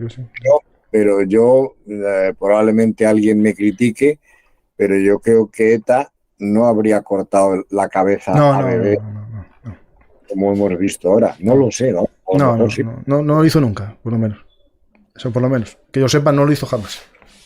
Otra cosa es que, claro, con una bomba sí, pero no al de lo que se hizo este sábado y la gente no lo sabe, porque yo, por desgracia, me invitan a los grupos de Telegram de la guerra de Ucrania y cada vez que hay un grupo de estos me meten. Yo me metieron en un grupo que lo que veo ahí no es que sea horrible, es lo peor. O sea, ya supera ese límite. Yo ya no paso, yo paso así porque hay noticias interesantes y después lo que se vio en el kibutz. En el kibutz, que hay gente negándolo, hay cuentas de Instagram, de Twitter, perdona, negando la matanza del kibutz. Yo vi las imágenes de cuerpos quemados, las camas de los niños con algún niño quemado en la cama, o sea, pilas de gente. Es decir, eso es real. Vi soldados sin cabeza. Eso existe y es real. Por mucho que haya gente que diga que es mentira, que todo vale la desinformación, yo entiendo que coger una foto de los talibanes y decir que son de Hamas y que llevan una carabina americana y por tanto se la dio Ucrania cuando la foto es del 2021, vale, yo lo puedo llegar a entender como una guerra esta de desinformación, pero negar las matanzas, no, eso ya me parece que tendría que ser apología de algo, o sea, una especie de delito. Después a mí me censuran un vídeo y a lo mejor me lo quitan por decir cosas que me parece con sentido común. No se puede mentir sobre eso, no se puede decir que es mentira lo que hicieron con los niños para justificar una causa que tú quieres defender, cuando realmente no saben ni lo que dicen. Porque defender esto... Nos acordamos del ISIS, claro, es que quemando gente viva en jaulas. No, y fusilando y ejecutando a 50 en el suelo y cortando cuellos a 50 trabajadores en Egipto, si te acuerdas. Claro. Bien. Estos están cogiendo la forma del ISIS, es decir, están cogiendo el éxito visual del ISIS, más cutre, porque lo hacen. Eso es algo que no sé si la gente lo sabe, pero en la matanza del kibutz cogían el teléfono de las víctimas, que se desbloquea con el rostro, con la huella dactilar, y mandaban a toda la lista de contacto de WhatsApp la ejecución o la muerte de sus familiares. Es decir, ya eso llega al horror a más. Por tanto, quiero que entendamos que esto no es un acto de guerra, no es un acto... que si llega a ser un acto de guerra, atacar un cuartel o lo que sea, bueno, pues bien, es un acto de guerra y ya está. No, esto es un acto de terrorismo. Es que, Paco, yo creo que no ha caído ni un solo cohete o misil en ningún acuartelamiento israelí. Han caído en los pueblos. Sí, y en el aeropuerto, que está lleno de civiles que quieren marchar, sí. En las granjas, etcétera, pero no en ningún acuartelamiento militar, curiosamente, ¿eh? Sí. No, estoy contigo, sí. No, es la política de terror, o sea, que no sé que no entiendo qué buscan, porque la consecuencia, o sea, sí sé lo que buscan, que mueran muchos civiles palestinos para que los árabes se radicalicen más, es lo que hay. Por desgracia. Nadie quiere vivir en paz. Vamos a las preguntas del público, Antonio. A ver qué nos preguntan, que hay muchas. Y aquí mandas tú. Vale, pues aquí mando yo, qué bien. Ahí vamos. ¿Se sabe si en estos días ha llegado a Irán uranio? Porque es sabido que hay científicos rusos en Irán. Bueno, eso del uranio no sé, pero que hay científicos sí. Es difícil probar eso. Yo no tengo ningún conocimiento de eso. No, sí. Ni me muevo en ese mundo como para poder saber eso. Yo solo sé que si Israel lo sabe, hubiese caído un pepino. Como hizo con Irak, a lo mejor. Es delicado eso, ¿eh? Ya, delicado. Pero Israel sabe que si Irán tiene un arma nuclear... Pero uranio tiene Irán, ¿eh? Sí, que tiene propio incluso, a lo mejor. Sí. Claro, el uranio tiene, lo que está haciendo Irán es enriqueciendo el uranio para conseguir el U-235, que es apto para la fusión nuclear. Uh-huh. Hay que recordar que ya en un momento el virus Sputnik, un virus que inventó Israel, le estropeó las centrifugadoras. Con ayuda de mis compatriotas. Sí, bueno, dicen que sí. Estaba en Washington yo en una conferencia el día que se reveló ese asunto. Ajá. Pues el Sputnik, es muy interesante. Y aplicaba, dijeron básicamente, ¿con qué funcionan las centrifugadoras? Con un programa de estos de logo, creo que era de Siemens, y dijeron, pues un virus que solo afecta a esos ordenadores. Y este virus llegó a estar en casi todos los ordenadores del mundo, se desmadró. Pero cuando llegó justo a un sistema Siemens que manejaba una centrifugadora, se activó y la quemó. Ahora no va a poder hacer eso porque ya aprendieron también los iraníes.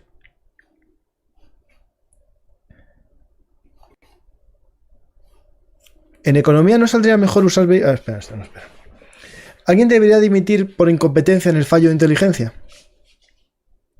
Más que dimitir, yo creo que probablemente lo habrán cesado, pero vuelvo a decir lo que he dicho al principio. A lo mejor no ha habido un fallo de inteligencia. A lo mejor lo que ha habido es un fallo de decisión en el nivel más alto, que no ha querido escuchar lo que le decía inteligencia, porque a veces cuando nos dicen que viene el lobo, no escuchamos, ¿eh? Y si el lobo venía de dos lados, a lo mejor tenían informes de que eran Hezbollah, lo digo porque de las 30 brigadas creo que son, 20 y pico, 23 estaban en el norte, en la zona de Cisjordania, y muy pocas en el sur, solo las 3 o 4. Lo digo por eso, porque a lo mejor sí que tienen un informe, pero os engañaron, como en Normandía. Es posible, pero también te diría yo que claro, es que el enemigo, teóricamente, en Gaza, es mucho más débil, Claro. teóricamente, que el enemigo en el norte. Sí, sí. Entonces, claro, muy difícil valorar eso. Las decisiones en el Estado Mayor son complicadas. ¿Cómo es posible que eso ya lo dijimos?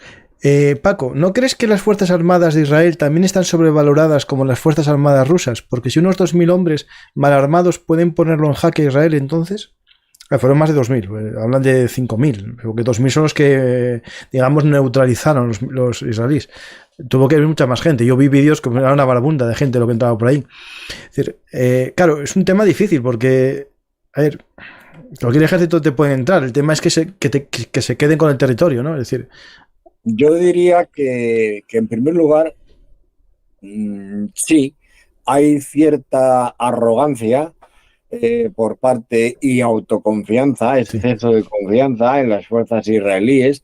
El ejército judío no ha perdido nunca una guerra, no puede permitirse el lujo de perder una guerra, obviamente, porque el día que la pierda aniquilan al Estado de Israel, pero hay exceso de autoconfianza. Pero también te voy a decir que quitando desde el 2004 o 2006 hacia hoy, hasta esa fecha, el ejército israelí lo que se ha preparado y organizado siempre es para combatir una guerra, vamos a llamar, convencional. claro. El carro Merkava inicialmente se desarrolla para combatir al T-90 soviético, aunque luego ya, pues claro, hubo que emplearlo en el Líbano y se le han ido dotando de sistemas de defensa activa contra las armas contra carro con más capacidad. Pero yo no me atrevería a decir que es que el ejército israelí es malo, no, ni comparable al ejército ruso. El ejército ruso yo sí me atrevería a decir que es malo. Eso podemos hablar otro día. Cuando quieras. El ejército ruso podríamos decir que en el fondo, dejarme que diga algo y tratar de pensar y no echar las manos a la cabeza. El ejército ruso en el fondo no ha ganado nunca una guerra, ni ha ganado una batalla. Y me callo un momento para que el auditorio reflexione. ¿El ruso o el soviético? El ruso. Y el soviético, no, y desde los tiempos de Pedro el Grande. Estoy hablando de 1600. ¿Cuándo ha ganado una guerra Rusia? Solo, nunca. Nunca. No, solo así no me suena a mí, porque alguien dirá, no, Napoleón, pero es que Napoleón tenía guerras en todos lados también, claro. Es que... Claro. No, perdón, el ejército ruso no le ganó a Napoleón. Bueno, no. En la retirada. Claro, pero no. A Moscú llegaron y estuvieron ahí un tiempo y después marcharon. Sí. El ejército ruso siempre ha tenido un aliado. Sí, no dos aliados. Uno, la inmensidad del territorio. Y otro, el famoso general invierno. Pero Rusia ha ganado utilizando el terreno, dejando entrar al invasor, claro, hasta que el invasor se ha cansado ya y se ha ido, que es el caso de Napoleón, o ha reaccionado con ya un ejército alemán agotado totalmente. Y una cosa, ¿cuánto tiempo tardó el ejército alemán, la Wehrmacht, en llegar a Moscú? 3 meses. ¿Cuánto tiempo tardó el ejército soviético en llegar desde esa línea en Moscú a Berlín? 3 años casi. 4 años. Sí. 4 años. 4 años, Paco. Por eso digo que el ejército ruso es malo en el fondo. No, y sobre todo yo siempre digo que es victorias pírricas, porque, vale, es verdad que llegó a Berlín, pero murieron 8 millones de soldados, o más. O sea, O más. claro, sí, sí. ¿Qué le pasó al ejército ruso soviético en Afganistán? Bueno, lo mismo que le ha pasado a la OTAN y al ejército americano, pero distinto, ¿eh? Yo creo que la derrota soviética en Afganistán todavía fue mucho más brutal y flagrante que lo que ha sido la retirada o la derrota, vamos a decirlo así, de la OTAN y de las fuerzas occidentales en Afganistán y dejando el terreno a los talibanes. Yo creo que la derrota soviética todavía fue más sangrienta si cabe, porque ahí no consiguieron nunca quitar a la autoridad talibán en ningún momento. No dominaban ni controlaban el terreno. Estados Unidos y la OTAN y la Unión Europea han llegado a controlar el territorio afgano en algún momento. Lo que pasa es que luego se ha ido dejando, ha habido un poco, es otro tema, de dejadez y de no permanencia y se ha acabado perdiendo. Y los afganos no querían luchar por su país tampoco. Claro, también. Básicamente. Y después hay un tema que se nos olvida, que es que los iraníes, que al principio eran muy enemigos de los talibanes, cuando vieron que estaban los americanos y dijeron los americanos, nos quedamos aquí para largo, empezaron a apoyarles también, ¿eh? Sí. Que hay manos por ahí que mecen la cuna. Que me perdone el auditorio por haber dicho que el ejército ruso es malo, pero tampoco es brillante, ¿eh? No, tú tranquilo, que aquí va a haber gente que te hará la hora y otros no, tú tranquilo. Yo brillante no lo veo tampoco, no, eso es cierto. No lo ha sido nunca. Es que ha jugado con la logística, pero no ha tenido iniciativas. Y luego pensar una cosa también, que es a favor de Rusia, si queréis. En el fondo, Rusia no ha invadido nunca ningún país fuera de su entorno propio. Nunca. Obtuvo una victoria en Khalkhin Gol en el 39 contra el Japón, Zhukov. Podríamos decir que el ejército soviético derrotó a los japoneses en 1945, pero ya era un ejército japonés. Ya no era lo mismo. Que no era el ejército japonés imperial de 1941. En fin, yo no tengo un buen concepto del ejército ruso. Y el ejército judío, pues, se ha excedido en su autoconfianza. Sí, yo creo que en parte tienen eso también. Sí, yo creo que es eso también, un poco. Y después ya la falta a lo mejor de estar en alerta de los soldados en un puesto fronterizo. La tecnología, de que iba a haber cámaras, sensores. Claro, no contaron con un ataque informático que apañó todo, con los drones que atacaron las torres y hay muchos soldados que estaban en calzoncillos, es decir, y en ropa interior porque eran chicas. Eso es porque te pillaron sin preparar las defensas. Es decir, claro, eso en un puesto que está justo en frontera es porque no se cumplió, no sé, un servicio de guardias. Es verdad que vi también soldados que muertos en la garita, ¿no? Pero es muy extraño todo. Pasó lo mismo el Yom Kippur. Claro, es lo mismo que Yom Kippur, es que es lo mismo, o sea, exacto. Lo mismo. Y además, eso que ni lo dijeron, pues ya que se va a cumplir, vamos a estar alerta, ¿no? El mismo día. Es verdad que no coincidía con fiesta de Yom Kippur, porque Yom Kippur cayó en septiembre este año. Pero... Sí. En fin. Vamos a alguna pregunta más. La doctrina Carter no considera estratégico el Golfo Pérsico. ¿Esto no puede darse una escalada nuclear si se les va un poco de la mano? Es decir, es porque dicen que atacaron Dilma, o hubo ataques a Dilma, a central nuclear israelí. Pero ¿quién no entiendo bien la pregunta. No, será que si Israel tiene miedo a que desaparezca como nación, use el arma nuclear. Bueno, es que para eso es, claro. Bueno, es que Israel tiene el arma nuclear lista, ¿eh? Claro. Yo creo que es de común conocimiento que hay un submarino o dos, aunque sean convencionales, israelíes en el Mar Rojo o entrada del Golfo Pérsico, ¿eh? No, claro. Y en el momento que Irán asomase las orejas, le llueven misiles a Teherán, a Isfahán, a Tabriz y al Lucero del Alba, ¿eh? Sí, no, ellos tienen la doctrina o la lucha o el mar, no tienen otra opción. Pero ¿a qué se refería? No entiendo muy bien. ¿No ha dicho doctrina Carter? Sí. Pues Carter no tenía nada que ver en esto. No, yo creo que no. Jimmy Carter presidente de los Estados Unidos y fue marino y además oficial en un submarino nuclear. Carter, no creo que tuvo, acordaros que en aquella época Irán, además, era la época todavía del Shah con Carter y fue en el 78 cuando se produjo la involución y apareció el ayatolá Khomeini en Teherán y cayó el gobierno del Shah y Estados Unidos no defendió al Shah. Y si por si acaso, para refrescar la memoria de nuestros oyentes, ¿dónde estaba el ayatolá Khomeini que destrona al Shah viviendo? ¿En dónde estaba refugiado?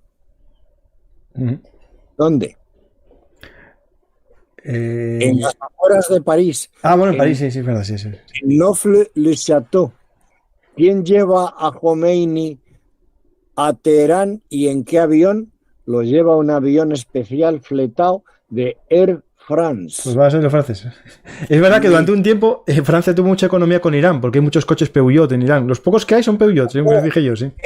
Francia apoyó a los radicales estos islámicos porque Francia albergó en algún momento, entonces era presidente Giscard d'Estaing, albergó el llegar a sustituir a Estados Unidos como potencia preponderante en Oriente Medio.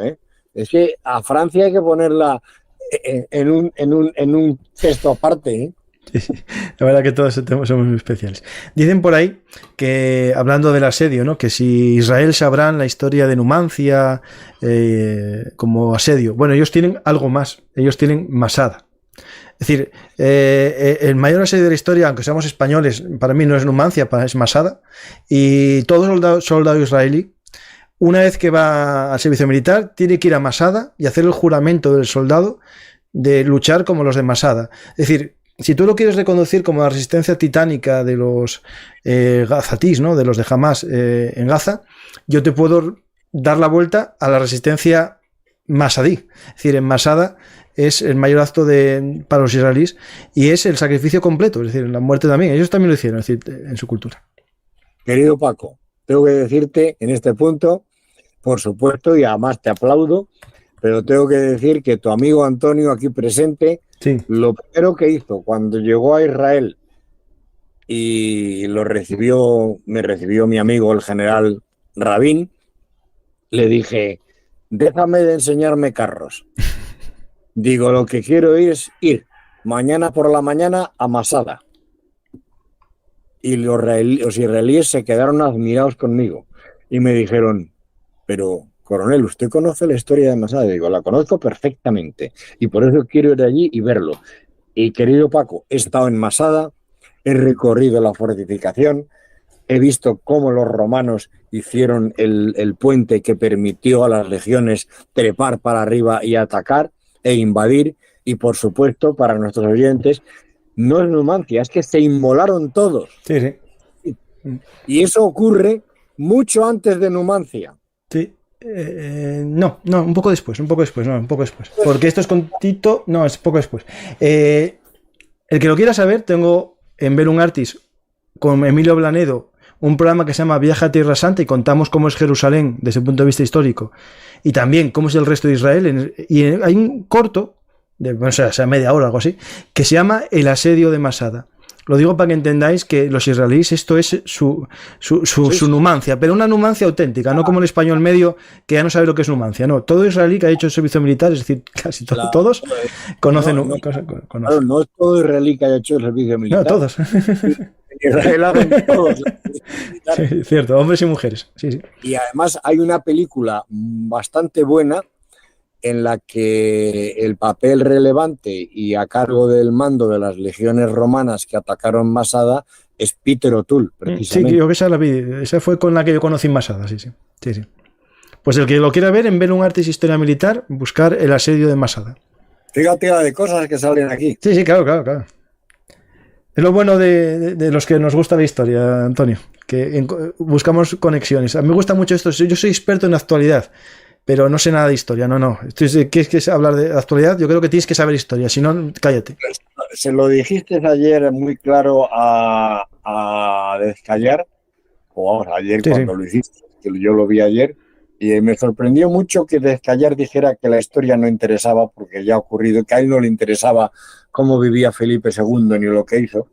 Y ahí me quedé yo parado, y yo si hubiera estado contigo le hubiera dicho, embajador, ahora comprendo mucho de la política española, porque si los diplomáticos españoles no os gusta ni os interesa la historia, no me extraña que sigáis metiendo la pata y errando en el mismo sitio, porque no conocéis la historia. Claro, a ver, yo, como para mí la historia es. Yo en eso es verdad que no coincidí con él, pero bueno, también que no tengo la misma confianza con él que contigo, Antonio. Pero yo, como soy, primero, irrespetuoso y no tengo por qué tener Claro, respeto, claro. le hubiera dicho a Destallar, no me extraña. No, Si pero ahora, el resto de tal pues, estuvo muy bien el programa, la verdad, muy interesante. Y a ti te gustó también. Lo recomiendo a la gente. Se llama Espionaje en el siglo XXI, con Jorge Descallar, exdirector del CNI. pero Pues. dicho que si lo oí, me gustó y me pareció una persona de interés que yo no había tenido interés nunca, ni lo había conocido nunca antes. No, no, yo también me gustó mucho conversar con él. Pero la historia es la maestra de la vida. Yo eso lo tengo bien claro y no hay duda ninguna. Si el señor Descallar ve este programa, que no me No malinterprete, entiendo lo que quisiste decir. lo De digo, hecho, en la carrera diplomática sé que se estudia historia porque yo tengo aquí varios seguidores del canal, que un saludo para todos, que son opositores a la carrera diplomática y les encanta la parte de historia, ¿no? claro, y se Sí, debe estudiar. La sí, sí. historia es esencial. Y en relaciones internacionales, el que haga relaciones internacionales solo porque mola y viajo, no, es que tienes que conocer al país al que vas, es que si no, Claro. sí. Una solución podría ser que los habitantes de Gaza entregaran a Hamas y a los rehenes. Bueno, sí, ¿cómo lo hacen? Sí, sí, pero sería lo mejor, es decir, que abandonasen a Hamas. El problema es que Hamas los tiene realmente como rehenes. Sí, una manifestación popular en contra del liderazgo de Hamas sería deseable. El tema es quién le pone el cascabel al gato. Claro. Hombre, si está muy debilitada, sin líderes, porque, por ejemplo, dicen ya que el jefe de la Armada lo mataron una operación de fuerzas especiales israelí, otros ya están en un listado de muertos seguros. A ver, podría ser, pero lo veo difícil. Yo eso lo veo muy difícil porque los últimos que queden de Hamas van a ser unos locos grandísimos, ¿eh? Claro, a lo mejor vemos escenas también como las que vimos en Berlín, que los propios de Hamas maten a su pueblo que no quiera luchar. Claro, es que eso puede pasar, o sea, no tengo dudas ninguna. Estoy seguro que ha pasado ya. Yo, como en Raqqa, en los últimos meses del califato, ¿no? Igual. Se comenta que los pick-up nuevas usadas han pasado por los túneles de Gaza, sí, eso es cierto. Hay unos túneles, los que comunican con Israel, con Egipto, perdonad, son muy grandes y entran camiones y pick-up, sí. Sí. De hecho, son los que bombardeó hace poco Israel. Ahí yo lo único que quiero decir un poquito es, si me permite, querido Paco, es que creo que Egipto tiene también Muy culpa, sí. alguna parte en el pecado. Sí. No es inocente totalmente. No, eso es cierto, sí. Aquí tengo una foto de ellos, son bastante nuevos y son todos del mismo modelo. Son Toyota. Igual que un policía mató a unos turistas el otro día, según me has informado, probablemente algún policía ha mirado para otro lado cuando entraban los pickups en el túnel. Sí, o cobró. Porque, claro, la corrupción es lo más... Pero son todos este modelo. Ya lo podéis ver las fotos. Coinciden todas en este modelo. ¿Qué modelo es? ¿Toyota qué? Un Toyota, es que son yo aquí como en España no hay muchos pick-up, a ver si lo veo. Donde vivo yo, querido Paco, el pick-up es el vehículo que quieren hasta los jóvenes, los teenagers que empiezan a conducir, es lo que quieren, tener un camión de esos y lo más grande que se pueda. Es un Toyota, no sé cuál es, pero ya si no te paso la foto para que lo veas. No, tranquilo. En Texas el pick-up de moda es el Dodge Ram. Ah, bueno, sí, claro. Es una bestialidad de artilugio increíble. A ver si la gente aficionada a los coches, que me diga el modelo, por favor. ¿Cuánto tiempo se puede identificar a un terrorista con un test psicológico? Bueno, a un psicópata sí, pero un terrorista per se no. Yo creo que no. Dice porque hemos visto que tienen rasgos psicopáticos. A ver, cuidado con esto, porque... A ver, esto lo digo por... Sí. Me considero no cualificado. No, yo tampoco. Lo único que sí que estudié, en una de las carreras que tengo, en relaciones laborales, había unas asignaturas de psicología del comportamiento colectivo, psicología de las masas, ¿no? Y esas me las cogí yo optativas y me gustó mucho ver cómo se puede deshumanizar en un proceso al ser humano, ¿no? Hay una serie de experimentos, uno de ellos es el de la cárcel, ¿no? Es decir, tú te haces pasar por presidiario y yo por preso, ¿no? Y al final los presidiarios se convirtieron todos en psicópatas. Y les gustaba, bueno, pegar a los presos y tal. Y después hay otro que es el de la autoridad, ¿no? El que me manda la autoridad y tengo que dar descargas eléctricas a un paciente si fallaba unas preguntas. Y al final, por el miedo al profesor, al jefe, casi todos daban descargas mortales. Lo digo porque esto es un proceso que no es normal, pero es así. Tú coges a una persona, primero le quitas la empatía con el adversario. El adversario no es humano, es una cosa, un ente. Y además maligno. Y después ya lo demás viene en escala. Es decir, los nazis que mataron a cientos de personas eran personas normales, no eran todos psicópatas, ¿eh? Eran gente que incluso a lo mejor dirías que eran cultos y civilizados, pero deshumanizaron a la víctima.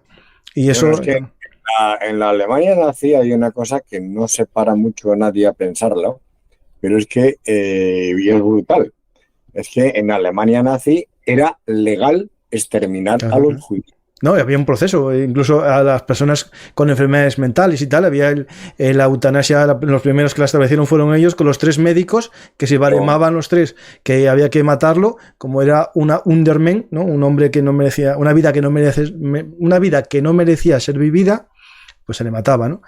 Tú, con todo tu conocimiento histórico, no se te habrá ido de la cabeza la conferencia de Wannsee, por Reinhard Heydrich, con funcionarios del Ministerio de Justicia, del Ministerio de Asuntos Exteriores, del Ministerio de Economía, donde se acuerda establecer la ley necesaria para eliminar legalmente al pueblo judío. Sí.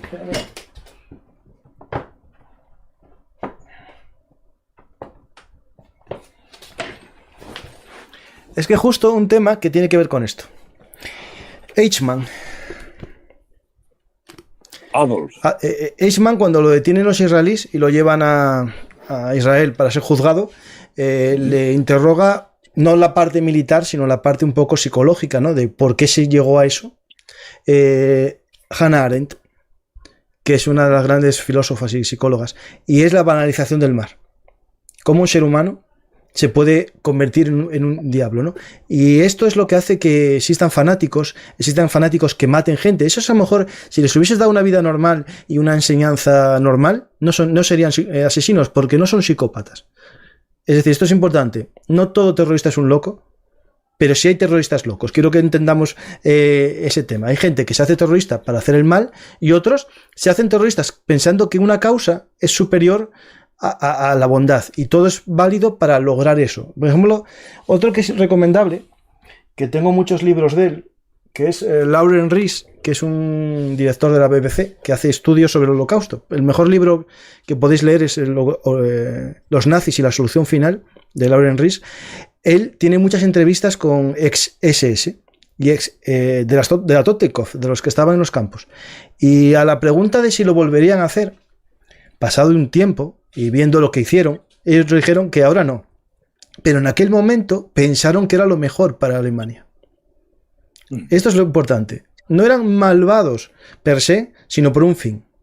Y ese es el problema de los fanatismos, que convierten a gente normal en asesinos. Estoy de acuerdo. Y eso es lo importante. Yo creo que eso hay que empezar a andar ahí. No todos eran psicópatas, sino gente normal que les educaron para ser así. Por eso yo digo que es importante la educación en unos valores, ¿no? A mi hija en el colegio que va, que bueno, es religioso, le enseñan paz, amor y mensajes de la paz. Si le enseñasen a matar gente, pues mi hija no iría a ese colegio. Quiero entender, pero porque tengo libertad. Pero en esos países no tienen libertad. Cuando se establece un califato islámico o califato lo que queráis, a todo el mundo le van a imponer una educación que consiste en eso, en odiar al adversario. como de alguna manera pasaba en las Icazpolas en el País Vasco. Bueno, sí, y en otros sitios, sí, estoy contigo, ¿no? Sí, no puedo decirte que no. Una pregunta al coronel. ¿Pueden ser los árabes antisemitas siendo los árabes un pueblo semita? Bueno, a ver, semita, entendemos que el concepto semita es muy amplio, antisionista, ¿vale? O antijudío, o como queráis. Es decir, no es un tema, a ver, es cierto que el pueblo semita, pero no todo, es más amplio el término semita que Israel, pero no, los árabes se consideran árabes y además tienen un concepto muy distinto del clan y de la concepción del clan que los judíos. De alguna manera, a nuestro oyente y Paco, todos somos semitas. Sí, bueno, mentalmente sí. Claro, si creemos claro, sí, en los orígenes y en la Biblia, todos venimos de Adán y Eva, y de la tribu de Abraham y de Noé, etcétera. Claro que son semitas. Acordaros cuando Abraham repudia a la mujer siguiente, y se va y tiene un hijo que era Ismael, ¿no? Está Israel, que es los hijos de tal, Ismael. Y de ahí deriva todo. Y yo pregunto, ¿y nosotros de dónde venimos? Nosotros de Israel. Digamos, el cristiano, el que es cristiano. De Israel latinizado. Pero es importante que los famosos pactos de Abraham lo que buscaban era la raíz común del pueblo de Ismael y del pueblo de Israel, que es el judío y el cristiano, ¿no? Y era ir al padre común, al patriarca común. Sí, estoy contigo. Por eso se llamaban pactos de Abraham. Claro, digo que hay gente que a lo mejor ya están muy perdidos en este mundo que vivimos y no saben ni qué es Abraham, ¿no? Pero es importante eso. Y detrás de esos pactos de Abraham estaba Estados Unidos, que estaba muy interesado en que hubiera por fin un acuerdo y que hubiera estabilidad en Oriente Medio. Pero claro, Irán no podía tolerarlo. Sí. Una pregunta que es para ti como carrista y blindados. Pregunta el tema: ¿por qué se ven tantos M113 en el ejército israelí y no se ve ningún vehículo 8x8 o similar? Bueno, Israel tiene una gran cantidad de M113 proporcionados por Estados Unidos, pero no sé si os habréis dado cuenta de que además ya hay unos vehículos acorazados de combate, de transporte de personal y de combate, un equivalente del ¿cómo se llama? Del Merkava Transporte, ¿no? Sí, el Merkava Transporte, ¿cómo se llama el español, hombre? El Pizarro. El Pizarro, eso es. Claro, el Pizarro, yo hablé de esto en el que tú te refieres es el Namer. El Namer, sí. Cuando yo llevaba el programa de carros de combate en España, una de las propuestas que hice en alguna reunión, y claro, me miraban como un loco, yo decía, no hagáis un Pizarro. Yo decía, vamos a hacer un Leopard de transporte de personal, sin torre. Claro, sí, como el Namer. Como el Namer, pero con el mismo chasis del Pizarro. Y homogeneizamos. Mismo motor, misma cadena, misma producción. ¿Para qué vas a inventar un trasto que va a tener peores capacidades que el carro de combate? ¿Para qué? Era mi teoría. Los israelíes, yo lo había visto en Israel, sabía que los israelíes estaban trabajando en ello. Y vehículos de ruedas, pues a nuestro querido amigo, con sonrisa, puedo decir lo que me dijo a mí un general sueco que era mi homónimo en el programa de Leopard del ejército sueco. Que si os dais cuenta, tampoco tiene ruedas. Uh-huh. El general sueco me dijo, querido Antonio, cuando vamos al campo, si vamos de picnic, vamos con ruedas. Pero si vamos a la guerra, vamos con cadenas. El ejército israelí no tiene vehículos de ruedas, porque no cree en ellas. ¿Consideráis qué ocurriría a los vehículos de ruedas entrando en Gaza? Las ruedas, todos sabemos, eso es lo que nos venden. Son impinchables. Pues no, son pinchables. Son pinchables y además una ráfaga de un cañón de 20 milímetros destruye por completo la rueda y ese vehículo queda inmovilizado. Uh-huh. Las ruedas valen para lo que valen. El ejército americano las empezó a utilizar cuando se pusieron de moda las misiones de paz, de interposición, el no ir a la guerra pero aparecer, etcétera. Pero si hay que ir a la guerra, hay que ir con cadenas. El ejército israelí, daros cuenta de otra cosa también, el Merkava no lleva zapatas de goma. La cadena del Merkava y del Namer son de acero puro. ¿Y por qué? ¿Sabes lo que dicen los israelíes? No, cuenta, güey. Es que nosotros vamos a emplear el carro en territorio enemigo, no en el nuestro. Claro, Luego el territorio enemigo, que se joda el enemigo. Claro, Perdón, sí.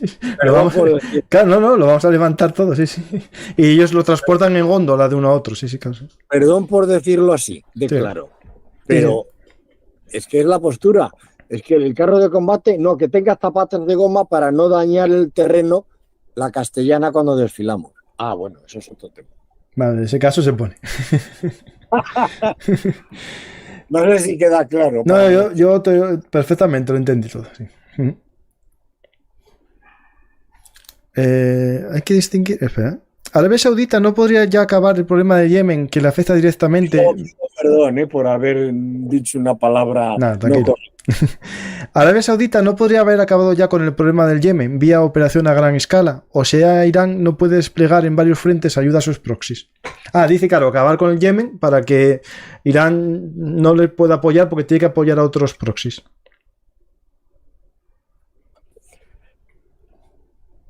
No. Es posible. No conozco el tema ni el trasfondo realmente de lo que está pasando en Yemen. Yemen, que era el antiguo Adén británico, siempre fue un avispero. Fue un avispero para los ingleses, fue un avispero después, cuando se llamó Omán, etcétera. Y hoy yo no sé lo que pasa ahí. Sí. Antonio, si Israel no ha podido frenar 2.000 cohetes, no, lanzaron más de 5.000 un día. Según Hezbollah, tiene 250.000, es cierto, esa cifra lo oí yo, 250.000 que tiene Hezbollah entre cohetes y tanto lo que tenga ahí. ¡Qué barbaridad! Es decir, claro, es verdad que Israel no tiene forma de parar eso. Es decir, el escudo es efectivo. Para mí es el mejor escudo antiaéreo que existe, pero claro, si lo saturas, no. Claro. Tampoco creo que tengan capacidad los de Hezbollah para lanzar simultáneamente. No, eso no es imposible. No. 150.000 cohetes. Y claro, yo me imagino que en cuanto salieran los 100 primeros, el lugar de lanzamiento en 2 minutos queda totalmente destruido por la aviación israelí. Luego no creo que fuera tan fácil lanzar los 250.000 cohetes. Pero es una barbaridad. Efectivamente. Sí.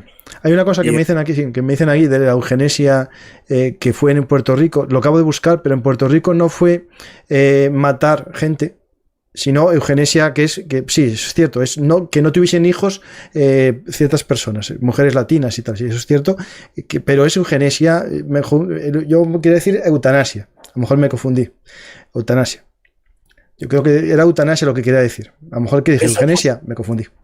Eso no solo se ha hecho en Puerto Rico en algún momento, que desgraciadamente parece ser que ha ocurrido, sino que también se hizo en algún momento con la población nativa indígena americana. Pues mira, otro dato.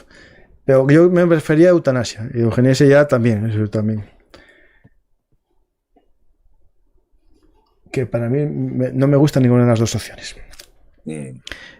Porque el humanismo que me educaron a mí no está ahí. Las líneas azules en la bandera de Israel son el río Nilo y el río Éufrates. Eso es una declaración de intenciones. ¿Qué opinas? No sé, hay que ir esto preguntarle a los judíos que usaban esos colores ya antiguamente. No sé qué pensaban, porque eso es tan antiguo como el andar. Los israelíes siempre tuvieron esos colores, ¿no? No he oído yo esa explicación sobre los colores de la bandera israelí. Yo creo que son los colores típicos de Israel, desde siempre. Lo confieso. Yo tampoco, a ver. La estrella de David sí, pero las dos rayas azules y blancas, yo creo que si os dais cuenta, son los colores que los sacerdotes llevaban en el templo. Sí, yo creo que es eso, sí. Pero lo del Éufrates y el Tigris, francamente, no lo había oído nunca. No, yo tampoco, No, a mí no me parece. Yo nunca lo oí, la verdad, Yo siempre vi pintados y todos los grabados y todas las ilustraciones En azul ya en la época del templo, eso es cierto, sí, sí, sí. Sí. Ahí, espera, a ver, espera. En cuanto a los colores, espera. Claro, porque esta nueva bandera tendrá elementos del sionismo, claro.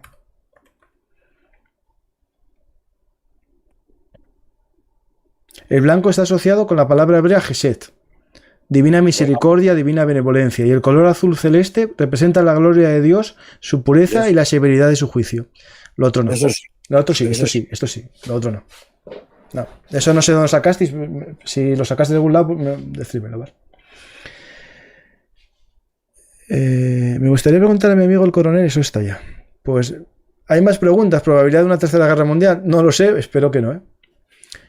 Desde luego, si no se contiene el tema, si se inicia el conflicto con Siria y se inicia el conflicto en Líbano con Hezbollah, todo eso tiene todo el aspecto de arrastrar al mundo a una catástrofe brutal, porque nadie me ha hecho la pregunta, pero pregunto yo, ¿qué va a ocurrir si esto se encona mucho más y se corta el canal de Suez por completo? Claro. No, esto, y el suministro del petróleo de Arabia Saudita, no ya de Irán, porque el de Irán no, de Arabia Saudita a los países que compran petróleo en Arabia Saudita. Si en España estáis pagando 2 euros, creo, por litro o algo más, ahí cerca, bueno, no sé ahora mismo cuánto. vais a acabar pagando 12. No usamos el coche, ya está. Claro, no, el problema de esto es que una cosa es que suba el precio, ¿vale? Pero si no llega, es decir, claro, el tema es ese, el problema es que no llegue. Si no llega, tenemos un problema no solo de precios, sino que tengas dinero no vas a poder tenerla. Y esto lo digo porque en el 73 la gran crisis del petróleo era porque se disminuyó la venta, pero el petróleo llegaba. El problema es que por algo Irán corte el Golfo, o sea, el Golfo Pérsico, y ya está, no sale nada ahí.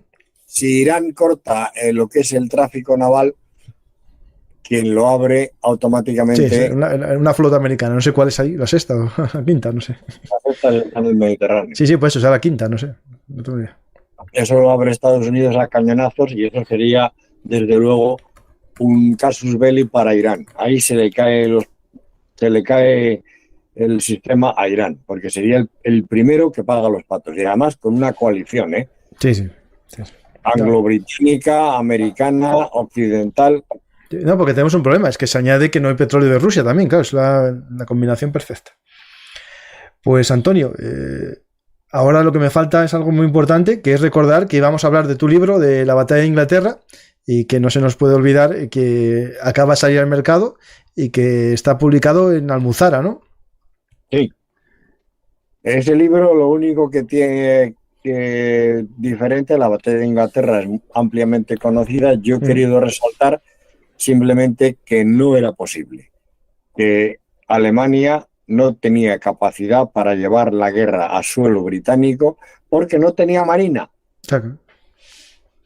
La operación León Marino de invasión de Inglaterra nunca podía haber tenido lugar, a no ser que se destruyera por completo a la Royal Navy, que en aquel momento era la marina dominante, no en Europa, en el mundo.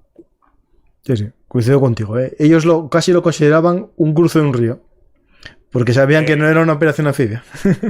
El general Halder, que era el jefe del Estado Mayor de Tierra alemán del OKH, Oberkommando des Heeres, decía que el Canal de la Mancha es como un río grande. Y eso revela una ignorancia supina por parte del Estado Mayor alemán que metía la pata mucho. Mucho. Sí. Un día tenemos que hablar del tema porque es muy interesante. De hecho, hasta los barcos de hormigón que tenían diseñados y todo para cruzar, y muchos inventos que después usaron en el cruce de los ríos de Rusia. La Úrsula. Sí. Pero claro, no es lo mismo cruzar 2 kilómetros, 3, 4, que cruzar 30. No. Y con el oleaje. Y con la Marina Británica... Por ahí dando vueltas. Sí. No, estoy contigo. Para mí imposible. O sea, no. Pero es muy interesante el tema. Y luego, además, en el libro lo que trato de destacar es que a principios de junio del 40, Franco había decidido entrar en la guerra. Lo que pasa que, claro, manda al general Vigón a hablar con el Führer, y el general, el Führer no tiene ningún interés en escuchar a Vigón porque sabe perfectamente, cree que va a ganar la guerra ya, que Inglaterra se va a rendir, y si se rinde Inglaterra, lo primero que decía el Führer es ¿para qué necesito a España? ¿Visto así? Y no le escuchó, escuchó a Vigón. Cuando la batalla de Inglaterra queda indecisa y las tornas cambian, que eso ya estamos en octubre, entonces es cuando el Führer se da cuenta de que sí necesita a España. Pero ya es tarde. ya es tarde porque Franco se ha dado cuenta de que no está tan claro. Que vayas a ganar, campeón. Pues muchas gracias, Antonio. La verdad que todo un placer hablar contigo. Y tenemos pendiente este programa y de hablar de actualidad, que es algo que me encanta conversar contigo y enriquecerme con todos tus conocimientos. Pero os pido perdón por todas las posibles errores y meteduras de pata. Y yo no soy un experto en Oriente Medio, ni quiero serlo, porque eso es muy complicado. Eso es entrar en un nido de avispas y te pican las avispas. No, pero es verdad que sí que eres experto en carros de combate y que es lo que puede pasar allí, que es un buen ejemplo, las avispas, ¿no? Nunca vencerán a un oso, pero le pueden hacer un camino muy doloroso al oso, ¿no? En un combate urbano, ahí está. Si entran los carros israelíes van a tener muchas bajas, yo no quisiera ver eso. No, eso sería un panorama muy complejo. Hay que ver la situación que nos veníamos por todos, por la población civil. Yo, pues mira, los únicos que no me dan pena en este asunto, lo digo, son los de Hamas. A mí, ahí no me da ninguna pena, pero la población civil sí, porque podríamos tener suerte con esa población civil si un día desaparece Hamas y va a la normalidad, que a lo mejor dentro de dos décadas o 3 vivan una normalidad, ¿no? Con su país delimitado, pero yo tengo miedo ya que Israel ya no acepte la salida de dos naciones, ¿no? Es complejo. De momento no creo que lo acepte. Y la de una sola nación tampoco, porque demográficamente en un sistema democrático perderían siempre las elecciones. Claro. Pues nada, Antonio, muchas gracias. Si quieres decir algo ya de despedida al público. Nada, un abrazo a todos. Gracias por vuestra paciencia y ser benévolos en las críticas, me da igual. Quiero decir que estamos en un lenguaje distendido, charla de café y no en una ponencia académica. Esa es la idea, de hablar dos personas apasionadas con la historia, o en este caso intentamos explicar la actualidad para todo el mundo sin ningún tipo de charla. Hay gente que me dice, Paco, tú interrumpes mucho. Es que no estamos en una conferencia, estamos en una charla. Y eso es lo importante, una charla entre dos personas, uno que quiere aprender y que alguna cosa sabe interrumpe, y el otro que es el que sabe mucho, que es el invitado. Pues muchas gracias, Antonio, y gracias a todos los que estáis en el directo. Espero que os haya servido para comprender un poco más el conflicto, y si es así, ya sabéis lo que tenéis que hacer, que es algo tan sencillo como dar a me gusta, dejar un comentario y suscribiros aquí al canal de Bellum Artis, Actualidad Militar y Geopolítica. Recordad también que existe un canal que se llama Bellum Artis Historia Militar, que también os invito a seguir, porque nada es nuevo, todo es una repetición. Cambiarán las armas, cambiarán las tecnologías, pero al final la historia nos va dando unos pasos que sin querer vamos siguiendo. Yo siempre tengo una frase que es que la historia no justifica el futuro, pero lo explica. Y ahí estoy yo en Bellum Artis Historia Militar para daros pistas. Podéis ver los programas que tengo con Emilio Blanedo sobre un viaje a Tierra Santa, en el que veréis elementos muy importantes para entender este conflicto. Gracias a todos y hasta la próxima historia hablada, hasta el próximo programa de actualidad militar. Gracias y hasta la próxima. Justo ahora descansaré un poco y en historia hay un programa de frente de batalla con José María en el que vamos a intentar explicar también más del conflicto israelí, pero sin olvidarnos de Ucrania. Gracias a todos y hasta la próxima oportunidad.